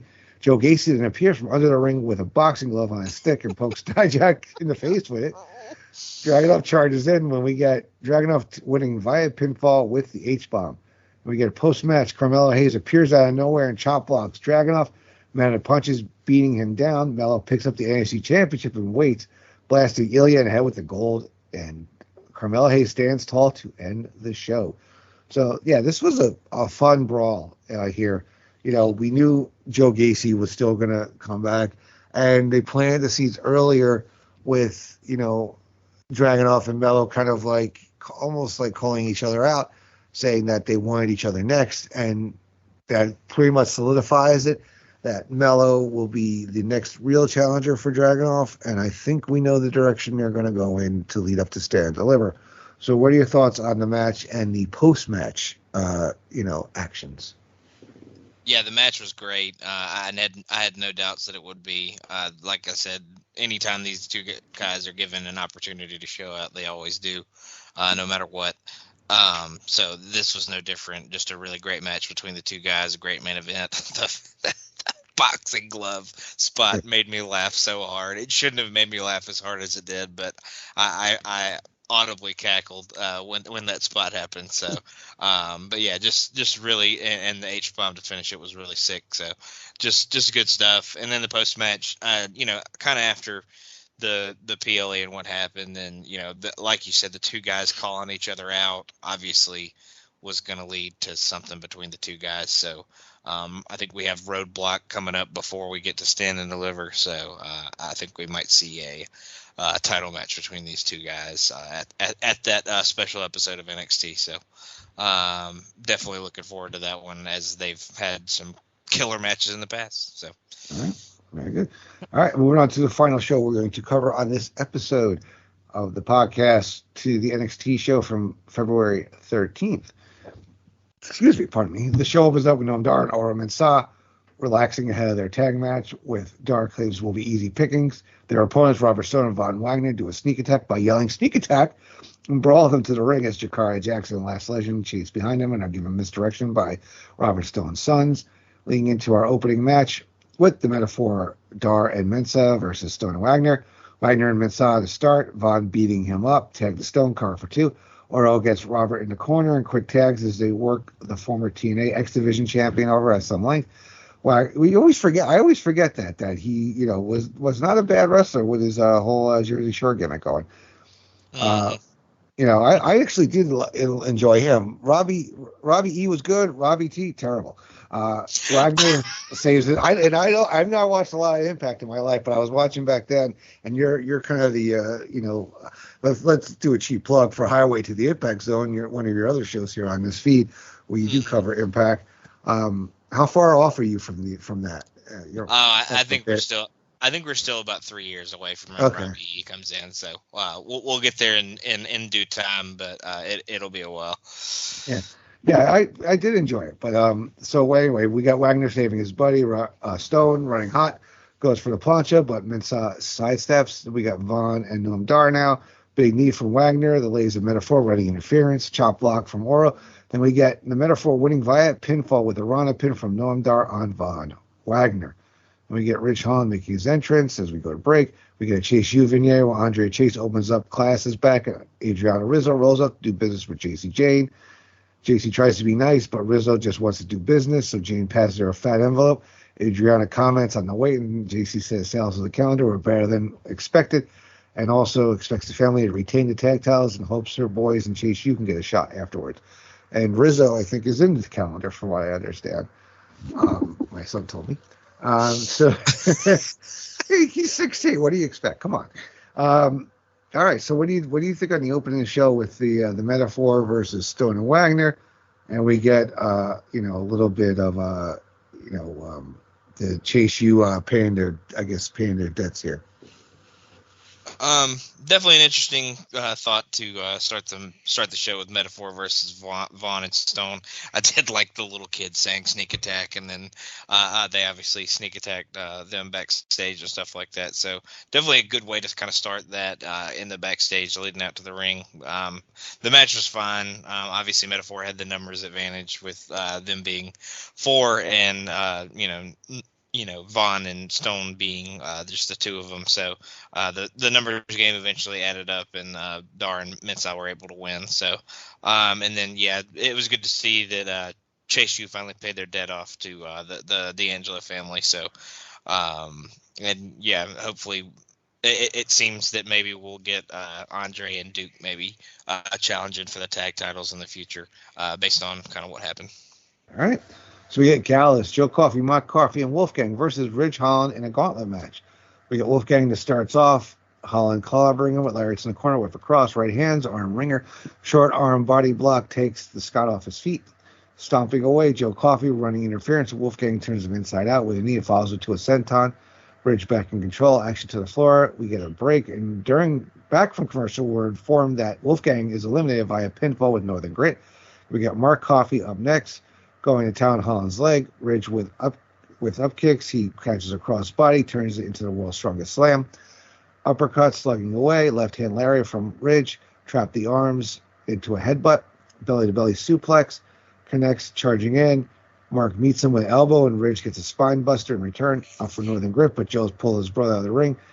We get Mark Coffey, who should have been eliminated by DQ, but they're playing like it's a no contest, and they throw the match out. Post-match, Ridge unloads on all three Gallus boys with a steel chair. And we get Lexis King accosting Von Wagner and Robert Stone, but Wagner doesn't have time for it and tells him to shove off. King says he has better to do, but sticks around to taunt Stone about disappointing his kids. And then we get the No Quarter Catch crew inspecting the NXT Heritage Cup, talking about what a shame that it's headed by a clown. Said clown, Noam Dar returns and asks if they shouldn't be rolling around in a basement slick with oil. Dar says they can't steal it. Charlie Dempsey says they'll win it legitimately, and the two teams face off. So, I mean, the gauntlet didn't go pretty much the whole length, which kind of thought it would. I like you. I'm kind of like I don't know what to make of these guys here. Like, I think Gallus, if Drew resigns, I would not be opposed to Gallus kind of being like his running buddies, like kind of like a Scottish faction there. But and then we get the whole Alexis King kind of sticking his nose in here, which will probably lead to Alexis King Von Wagner match down the road, as well as No Quarter Catch crew. Maybe Noam Dar takes him on one at a time until maybe one of them beats him at some point. Which, if you're going to pick any of them, it'd probably be Charlie Dempsey. That would be the one that would win it. Yeah. But what are your thoughts here on this part of the show? That they need to do some major building with one of the no quarter catch crew guys to even give me the idea that they're possibly going to contend with Noam. So yeah. They're going to have to do some major building between now and Stand and Deliver if that's going to be something that they're going to try and do. I just don't care about Ridge as a character, as a babyface. So I struggle with this gauntlet match, and it's even stupider that they get kind of DQ'd in the middle of it. He doesn't even end up facing Joe, I don't think. I think he fought Wolfgang, of course, and beat him, and then Mark gets disqualified, and they kind of just cut it off. So I don't really know that it helped anybody or made anybody look smart or better or anything like that. And then the Vaughn and Mr. Stone, I thought that kind of them kind of talking to Lexis King, I think that kind of made Mr. Stone look like a goof because, Lexis obviously makes fun of his kids and stuff like that. And he didn't really do anything about it except like, hey, don't make fun of my kids, so it really didn't, it really kind of made him look like a dumbass and not seem like he was going to stand up for his family. So, just the whole Ridge Holland thing, I just don't think it's working kind of like they want it to. And the other couple of segments just left me kind of wondering what was going to happen, and not being super excited for the answer. I just a metaphor I'm fine with. They amuse me. Mm-hmm. No Quarter Catch crew, I'm just like, oh well, God, what are we doing? They just need to be built. Like something needs to happen with them. They keep showing up. They keep talking, but like they're never doing anything in the ring, and they just don't ever do anything. So I something needs to happen with them for them to be as featured as they are. Yeah. All right. So on to the next match, which is Lola Vice versus Tatum Paxley. We got Tatum running hot early, corkscrew elbow drop for 2. Vice drops her and hammers her with toe kicks, knee lift in the clinch, cover for 2, rear chin lock applied, grinding Tatum down. She fights to her feet, knees from Lola, boot up in the corner, schoolboy for 2. Then we get Lola blasting her with another boot. Matter punches in the corner. Lyra Valkyria comes to ringside to support Tatum. She strings together some offense. Roll through kick. Enziguri connects. Schoolboy for 2. Lola with 540 roundhouse kick, but we don't get a pin. Big back fist for 2. Lyra giving Tatum a pep talk. Lola draws her up for the crescent kick. Paxley gets a foot on the ropes. Triangle sleeper. It's over. Lola Vice wins via submission with triangle sleeper. Then we go backstage to Luca Cristofino giving Tony D'Angelo a pep talk, and he wishes the Don luck, and they shake hands. Adriana Rizzo rolls up, and they chat about stuff, and she tells him to stay here. Tony tells Stacks to stay in deliver season, and they're cracking skulls. And then we go to break. We come back. Lyra dumps Tam's unconscious body on a road case to be confronted by Shotzi Blackheart. Lyra gives Shotzi a title shot, and Blackheart says she already got Ava Raine to sign off on it. The match will be next week. I don't think so. And they jaw each other about, and Shotzi leaves. Tatum wakes up immediately and comments on the match being made to Lyra's general confusion. So this Lola Tatum match, I thought was good. I mean, I think Tatum's another one who's vastly improved. I'm not sure what the eventual end game will be for Tatum and Lyra because, you know, this is not Mickey and Trish. This is not, you know, any other kind of fan things we've done in the past because Lyra and Tatum are kind of like not on the same level, so to speak. Mm-hmm. You know, Mickey was established, was really good. You know, Trish had worked her ass off to become as great as she was. And it was believable that, you know, Mickey could beat Trish. You know, I don't believe for a second Tam Paxley should be your NXT Women's Champion. And if this comes to head, maybe after Lyra loses the belt eventually.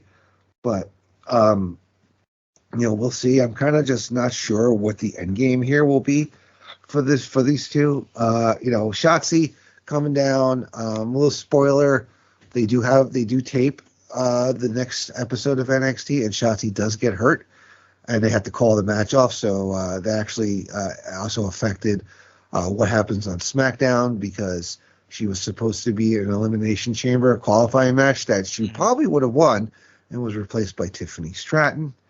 We also get Luca Cristofino. Maybe, you know, he could be joining the D'Angelo family as the consigliere. Maybe. We'll see.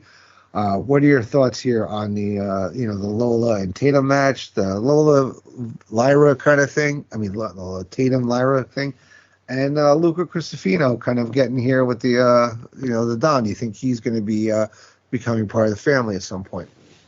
Yeah, maybe he'll become the family lawyer or something to that effect. So yeah, it seems like he's getting involved with the family. Yeah.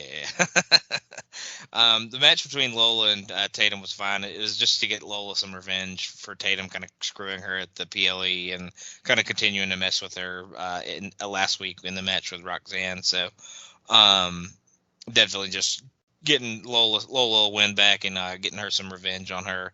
The only thing I could see with Lyra and Tatum, maybe Lyra eventually or Tatum eventually gets involved in a match with Lyra, which causes Lyra to lose the title. And then they have some kind of, and then Lyra obviously kicks her ass, beats her ass, you know, kind of roughs her up and turns heel somewhat. And then maybe Tatum eventually gets that babyface comeback win over her. But that could be way further down the line, I'm sure, but that's something I could see kind of coming up in the future if I'm putting my prediction hat on. So, but yeah, that's kind of where I kind of see that one going if something happens. But yeah, the match is fine, and obviously getting another character in Luca Cristofino, getting him involved in a storyline is definitely an interesting thing. And then yeah, we'll see where Lyra and Tatum go. All right. So we get Adriana Rizzo versus Jada Parker. Parker hammering, slaps in the corner. Rizzo pulls her up after the break and takes her earrings out, which you think she's going to do before the bell. But that was kind of confusing me too. Usually they take the earrings out, especially the big, hoops that she had in. And then we get a snap suplex, cover for 1, slingshot stomp into a kneeling neck crank. Adriana fights out, cover for 2, back elbow from Jada. Rizzo small package. We got flying forearms, front chancery, punches to the ribs, half suplex from Adriana. Charging in, Parker catches her, thrust spine buster off the ropes. elbow cover for 2. Rizzo wants her to bring it. Jada charges, and Jada Parker wins via pinfall with a pounce. Then we get a Dijak vignette where he's haunted by Joe Gacy's living ghost or something. We get Melo making his entrance. Back from commercial, Braun is distracted in the locker room, and Baron tells him to get his head in the game and tells him how important holding a title is to him. Braun wants to go with the Wolf Dogs, and Corbin says he'll meet them in the middle. If they win the tag titles, he'll call them Wolf Dogs just one time. So the Adriana Rizzo Jada Parker match was not good. Like I said earlier, they were both green. A little surprised Jada goes over, but the way they've been building up Rizzo. But I'm fine with it like this. Turns out probably not the best night for the family when it all starts here, and we get some more backstage stuff. But what are your thoughts here on the this Rizzo Parker match, and as we move forward with the Dijak Gacy thing is still continuing? Yeah, I thought the match was all right. I thought it was physical enough to where they did the match as well as I think they could have. They made it more of a fight than it was really a wrestling match per se.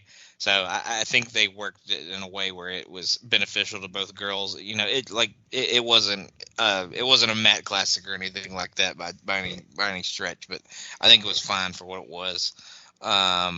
And then, obviously Dijak and Gacy are going to continue to be in each other's lives going forward. So, definitely interested to see where that one goes because we did enjoy the PLE match. And then, kind of teasing that Braun may have his mind elsewhere with his, he's been kind of being courted by both Raw and SmackDown on those shows as well as still being on NXT. So, could provide a distraction to where that they might not win tonight when they have their big tag title match. So just teasing that a little bit.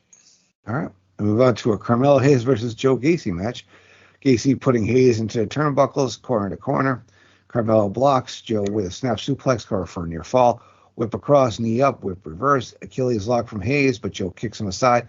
Springboard Larry from Mello, chop in the corner. Gacy fires up, turns him around, and paints his chest in leather. Headbutts.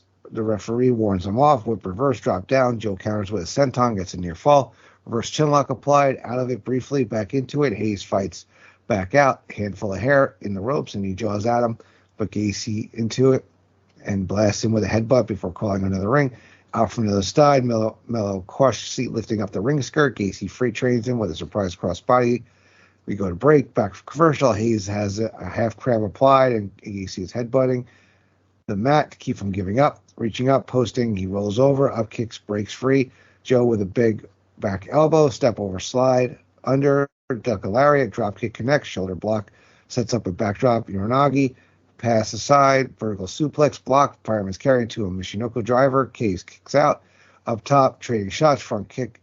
Cuts Hayes off. Whip across. Waist lock. Mello blocks. Back elbow. Overhead elbow. Springboard caught into a Boston slam. Handspring. Hayes counters with a code breaker. Mello up top and hits nothing but net and gets the win via pinfall. Post-match, Dijak attacks Gacy, lays him out with a nightstick. He puts a straitjacket out of his bag and forces Joe into it. Referees try and fail to pull Dijak away as he buckles the jacket behind Gacy's back. Cross-face strikes. He crosses Joe's arms and secures him. Gacy gets to his feet and runs right to a cyclone kill with his arms to save him as Free Joe Gacy chants, "Ring out." I thought that whole straitjacket thing was pretty hysterical because there was no fast way to do it. It seemed like it took forever. And it was I applaud them for thinking that up, but I think it's just one of those. It's not going to work. I mean, it's fine, but it just takes too long to get them to the finish line. I thought the Mello Gacy match was not bad. I kind of enjoy it. I do like Joe Gacy. I think for a guy his size, he moves around pretty nimbly.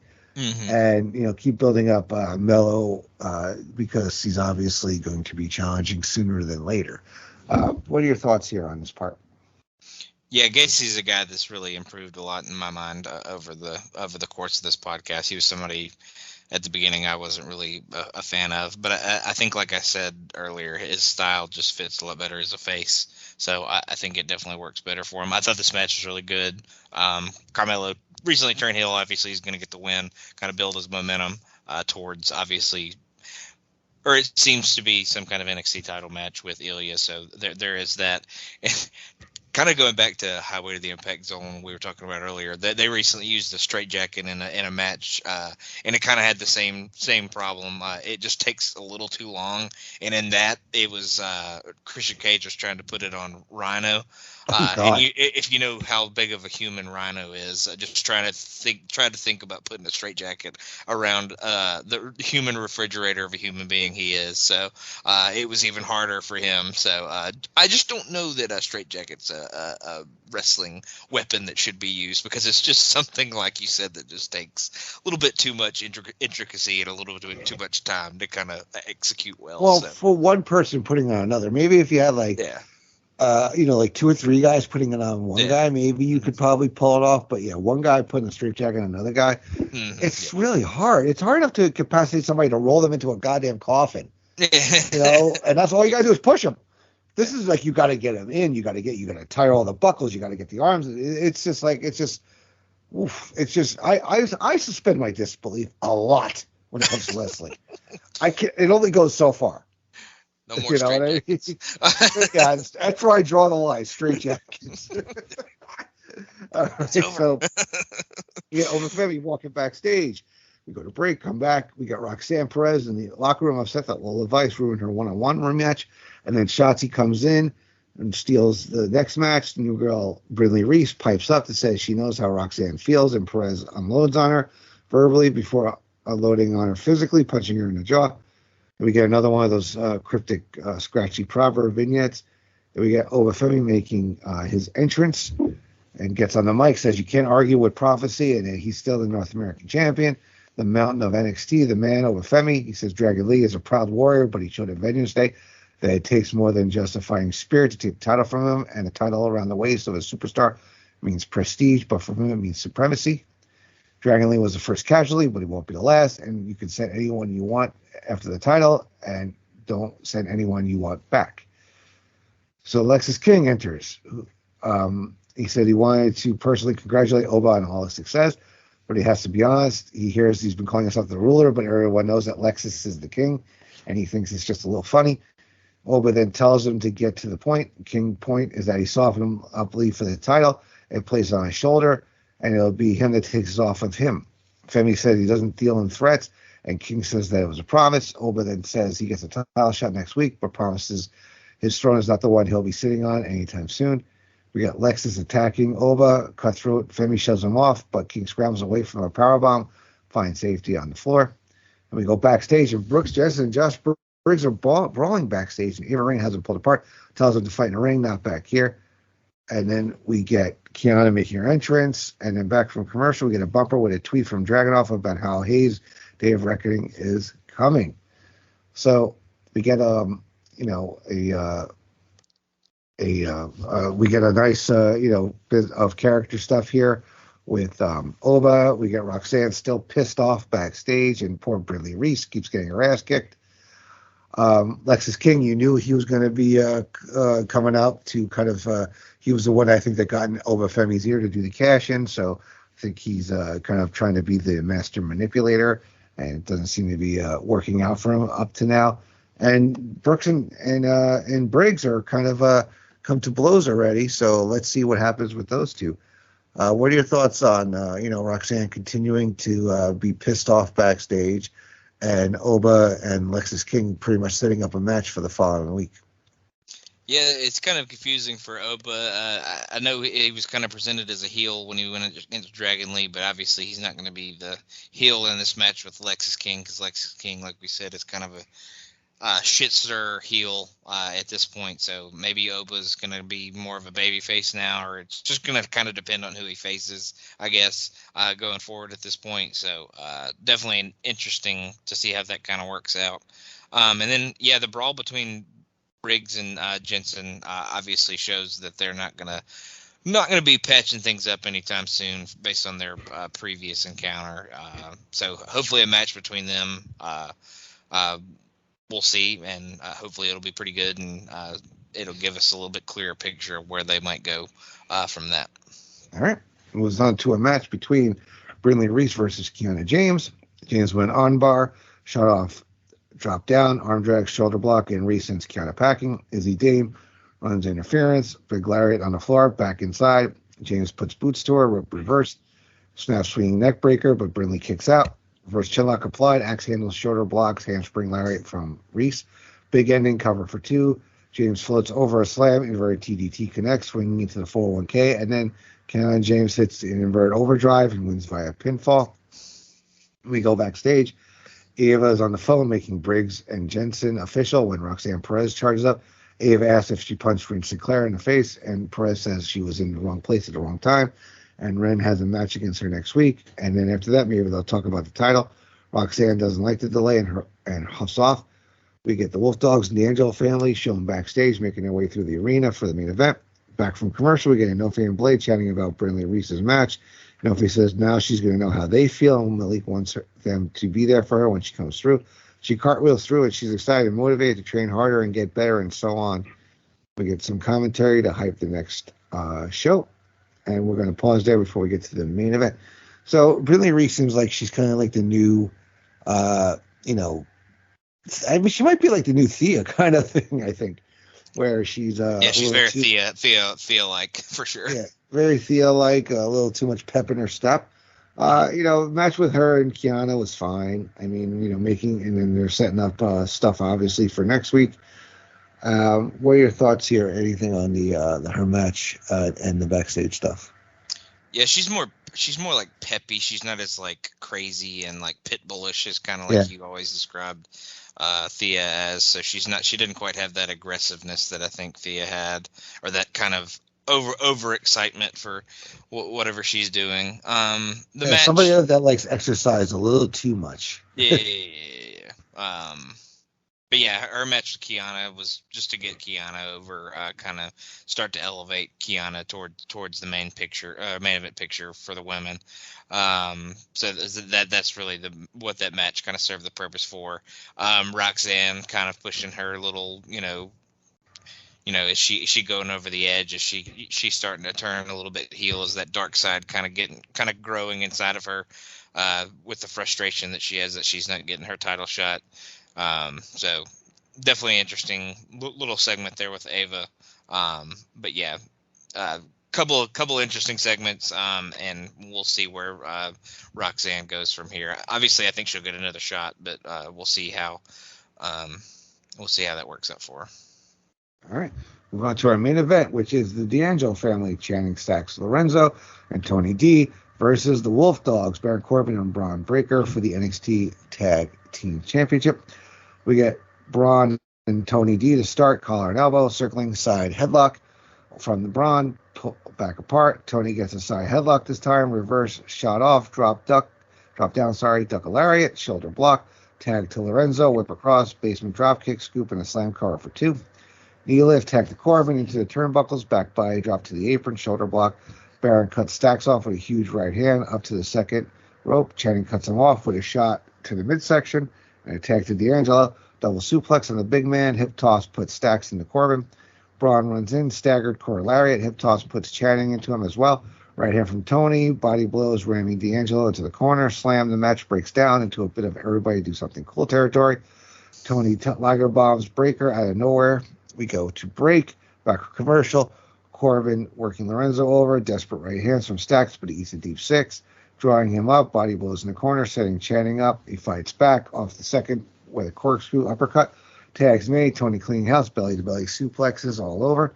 Braun with a big slicing right off the second. Encounter with a spine buster. Slapping life into Lorenzo. D'Angelo hip toss him to the floor to take the challengers out. Thunderfire powerbomb lift. Neck breaker assist. Breaker kicks out. Rising knee. Tag to Barrett. Stacks legal in there somewhere. Suplex cutters from both Wolf Dogs.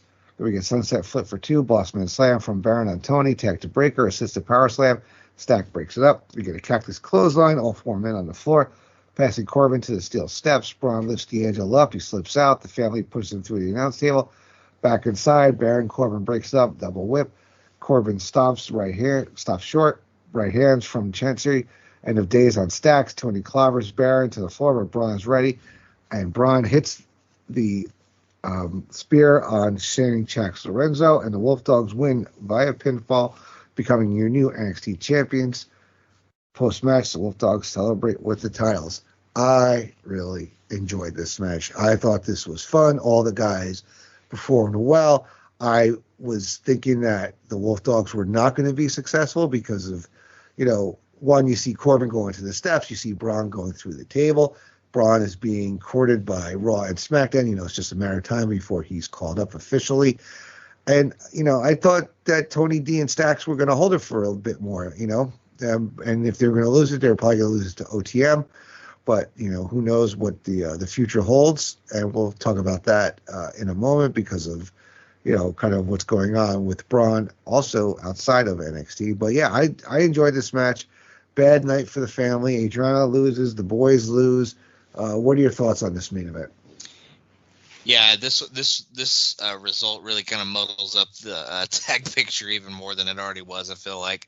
But the match was really good. I'm excited for Baron to finally get another belt. Like he said, it's been 6 or 7 years since he was U.S. champion last. I think this is the only other title he's held. So good to see him get another belt. And have some success because he's a guy that I've always liked. Not a ton of other people do, but I think he's somebody I've always enjoyed. So good to see him get a win. And it's more confusing for Braun because Braun obviously the Friday after this signs with SmackDown, so he's a SmackDown superstar now. So obviously I don't think this title reign's going to be super long, but I do think it'll probably last till Stand and Deliver for sure. I don't know if they'll do some kind of multi-team thing where they don't have to get pinned or who they might throw them in there with, but we'll see. I don't even know. I could see them throwing them anywhere with Tony D and Stacks again, and maybe OTM, and maybe a Frazier and Axiom. Yeah, or something that's what I was thinking. Mm-hmm. But we'll see. I hope they at least let him lose it on a big stage like that, and not just kind of another episode of TV. So, but we'll see. We'll see where it goes. All right. So that brings a close to what we're covering here tonight. So, in terms of so Tiffany Stratton officially on SmackDown now, so she's kind of graduated. Braun signed, so I think it's a matter of time. I think Dragunov will be up probably maybe post WrestleMania. I think I see him. I think I see Mello, who's already kind of teased being on SmackDown, although not officially signed to SmackDown. I think Roxanne Perez is going to be going up. You definitely see kind of the changing of the guard, so to speak, with new faces kind of coming up. In the mix, and some, it's like almost like high school. There's a whole new crop of freshmen. There are some now that are sophomores, a few juniors, and now some seniors, and those that are graduating. So, I think it's an interesting time. It's going to be a fun build up here. I think to Stand and Deliver. I think that's probably going to be a great card. I mean, they always set the bar pretty high for the main WrestleMania shows. I think because like we've said, we love the NXT PLEs are tremendous. There's very rarely a miss. Maybe some of the matches don't always come out always great, but the cards, the shows on the whole always deliver. But anything you could see anybody coming up besides the ones I have mentioned? With Ilya's definitely an interesting one, because if him and Mello face each other at Roadblock, and Mello takes the titles to set up a title match with Trick, if they decided to make that a title match, that could just be a grudge match, and Ilya could fight somebody else. But either way, if Ilya goes in to Stand and Deliver as a champ, it'll be interesting to see who he faces, because there's not that other guy that's kind of up towards the top of the card that's kind of, it's Trick and Mello. So if one of those guys is facing Ilya, it just kind of seems like Ilya's going to be wasted either way. But I'm kind of, the more I've started to think about it, I think Melo beats him. Yeah. Trick and Melo face each other for the title at Stand and Deliver. Trick finally avenges and wins the title and beats his former friend, former ally, and all that. And maybe Ilya answers an open challenge for the IC title at Mania and faces Gunther. So that could be interesting. That definitely could be an interesting thing to go. I struggle. Obviously with or without the belt, Trick and Melo is the match at Stand and Deliver. But I just struggle to see where Ilya kind of fits in, because I think he deserves a spot, but I really don't think he should be on the Stand and Deliver card if he's not the champ. And I think he probably deserves some kind of Mania match, whether it's Gunther or just, something else. I feel like he deserves something bigger than, just a random match unless they build some kind of great rivalry between now and then, which I don't particularly think is going to happen, but we'll see. But he's the piece that confuses me the most, I'd say. Well, you could get Gunther successfully defends the IC belt at Mania and then does an open challenge on Raw after Mania, and that's when Dragunov. I could actually see that as a better scenario. Possibly. Yeah, I don't think there's not much else for Dragunov to do down there. I think there's nobody that really does make sense for him to face, and there's nobody really Braun, you can't consider him for the top picture anymore. Melo and Hayes, Melo and Williams, I think they're the only ones, right? If it's not one, it's the other, and I think those are the guys that are going to be in your title match. I think Dragunov's going to lose it. It all kind of makes sense now on how they're doing it. So it's very interesting. I think I have no idea where they're going to go with the women's title, because I think Cora getting hurt kind of put a real fly in the ointment there. Yeah. Because I think she was a big part of their plans, and who knows what's going to happen, because I know we got some girls coming back. I know Sol Ruka returned at a house show very recently. Who else would you put in there in the women's title picture right now? I don't even know. Kiana, like you said, is probably getting built up for that. Lola may hang around a little bit. Roxanne could hang around a bit. You could have somebody from the main roster come back down. You don't know, to be interim kind of thing, interim challenger. Because look, Shotzi. Spoiler: Shotzi gets hurt. I might have mentioned earlier in the show, Shotzi gets hurt, but they're not going to win. The Becky thing is I think is an exception to a main roster person coming down to win a women, at least in the women's division, to take the title. But I think there's so much transition going on right now. It's kind of hard to kind of see who's next in line for what at the moment. So I think I agree with you though. There's going to be a 4-way tag match, I think, for the belts, where they're not gonna get pinned to lose it. And that would be your ladder. They always do a ladder for some reason. That may be your ladder match for the year. They seem to always be a North American title. Also, that's usually a ladder match too, unless we get a ladder match at Mania for one of the belts too. We don't know that. So because I don't know if they're going to do two ladder matches in the same weekend. Because then there's comparisons. So who knows? Lots of fun stuff. Interesting. And we are on the. You don't call it the road to WrestleMania. We're on the pathway to Stand and Deliver. I don't know.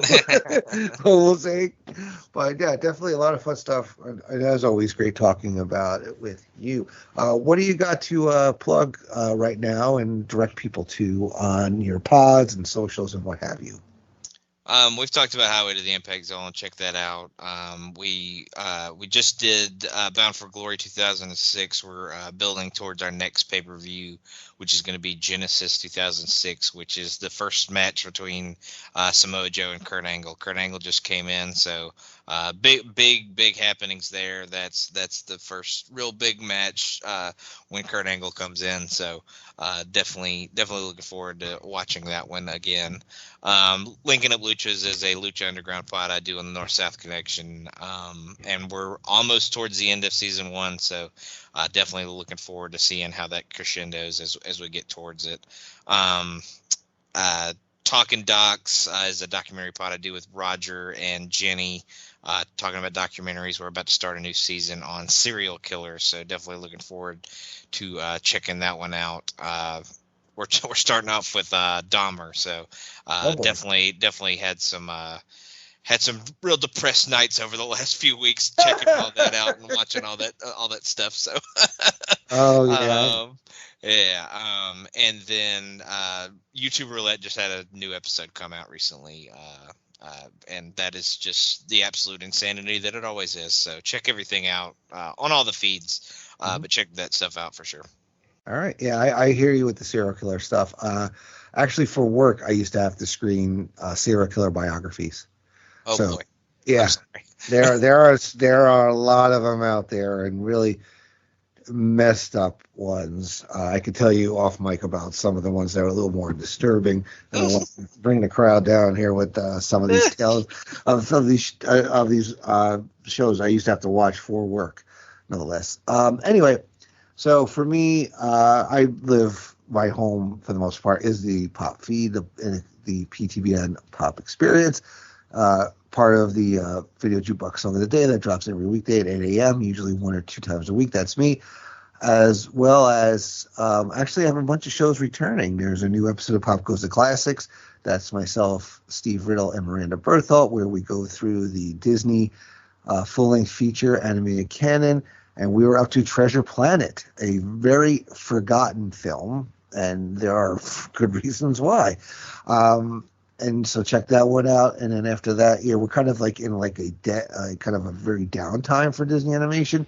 So it's not, we're not looking forward to doing the next few films, but we have to do it to give the spirit of the pod justice. Also, Cartoons of Our Youth will be coming back. Jennifer Smith will be dropping by, and we will be discussing and watching 2 episodes of her favorite cartoon, Futurama. So check that out. As well as I'm getting back to my Blockbuster rewatch series. Hopefully going to get together with The Godfather, Nate Milton, to do Wakanda Forever, as well as I'll be with Greg Diener, as I will be picking up with Star Wars on Episode 2, Attack of the Clones.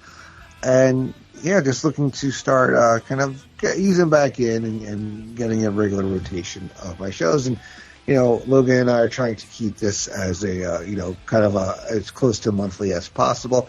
So we will probably be back in about 4 weeks' time or so. And if we are not close enough to Stand and Deliver, we will do a special episode to do a Stand and Deliver preview, because we don't want to kind of leave that hang out there, because it is the biggest show of the year. Okay, so thank you, everybody, for listening to the latest episode of Who's Next here on the PlayStation Wrestling Network. On behalf of my co-host, Logan Crosland, I'm Andy Atherton. Thank you for listening. Check you out next time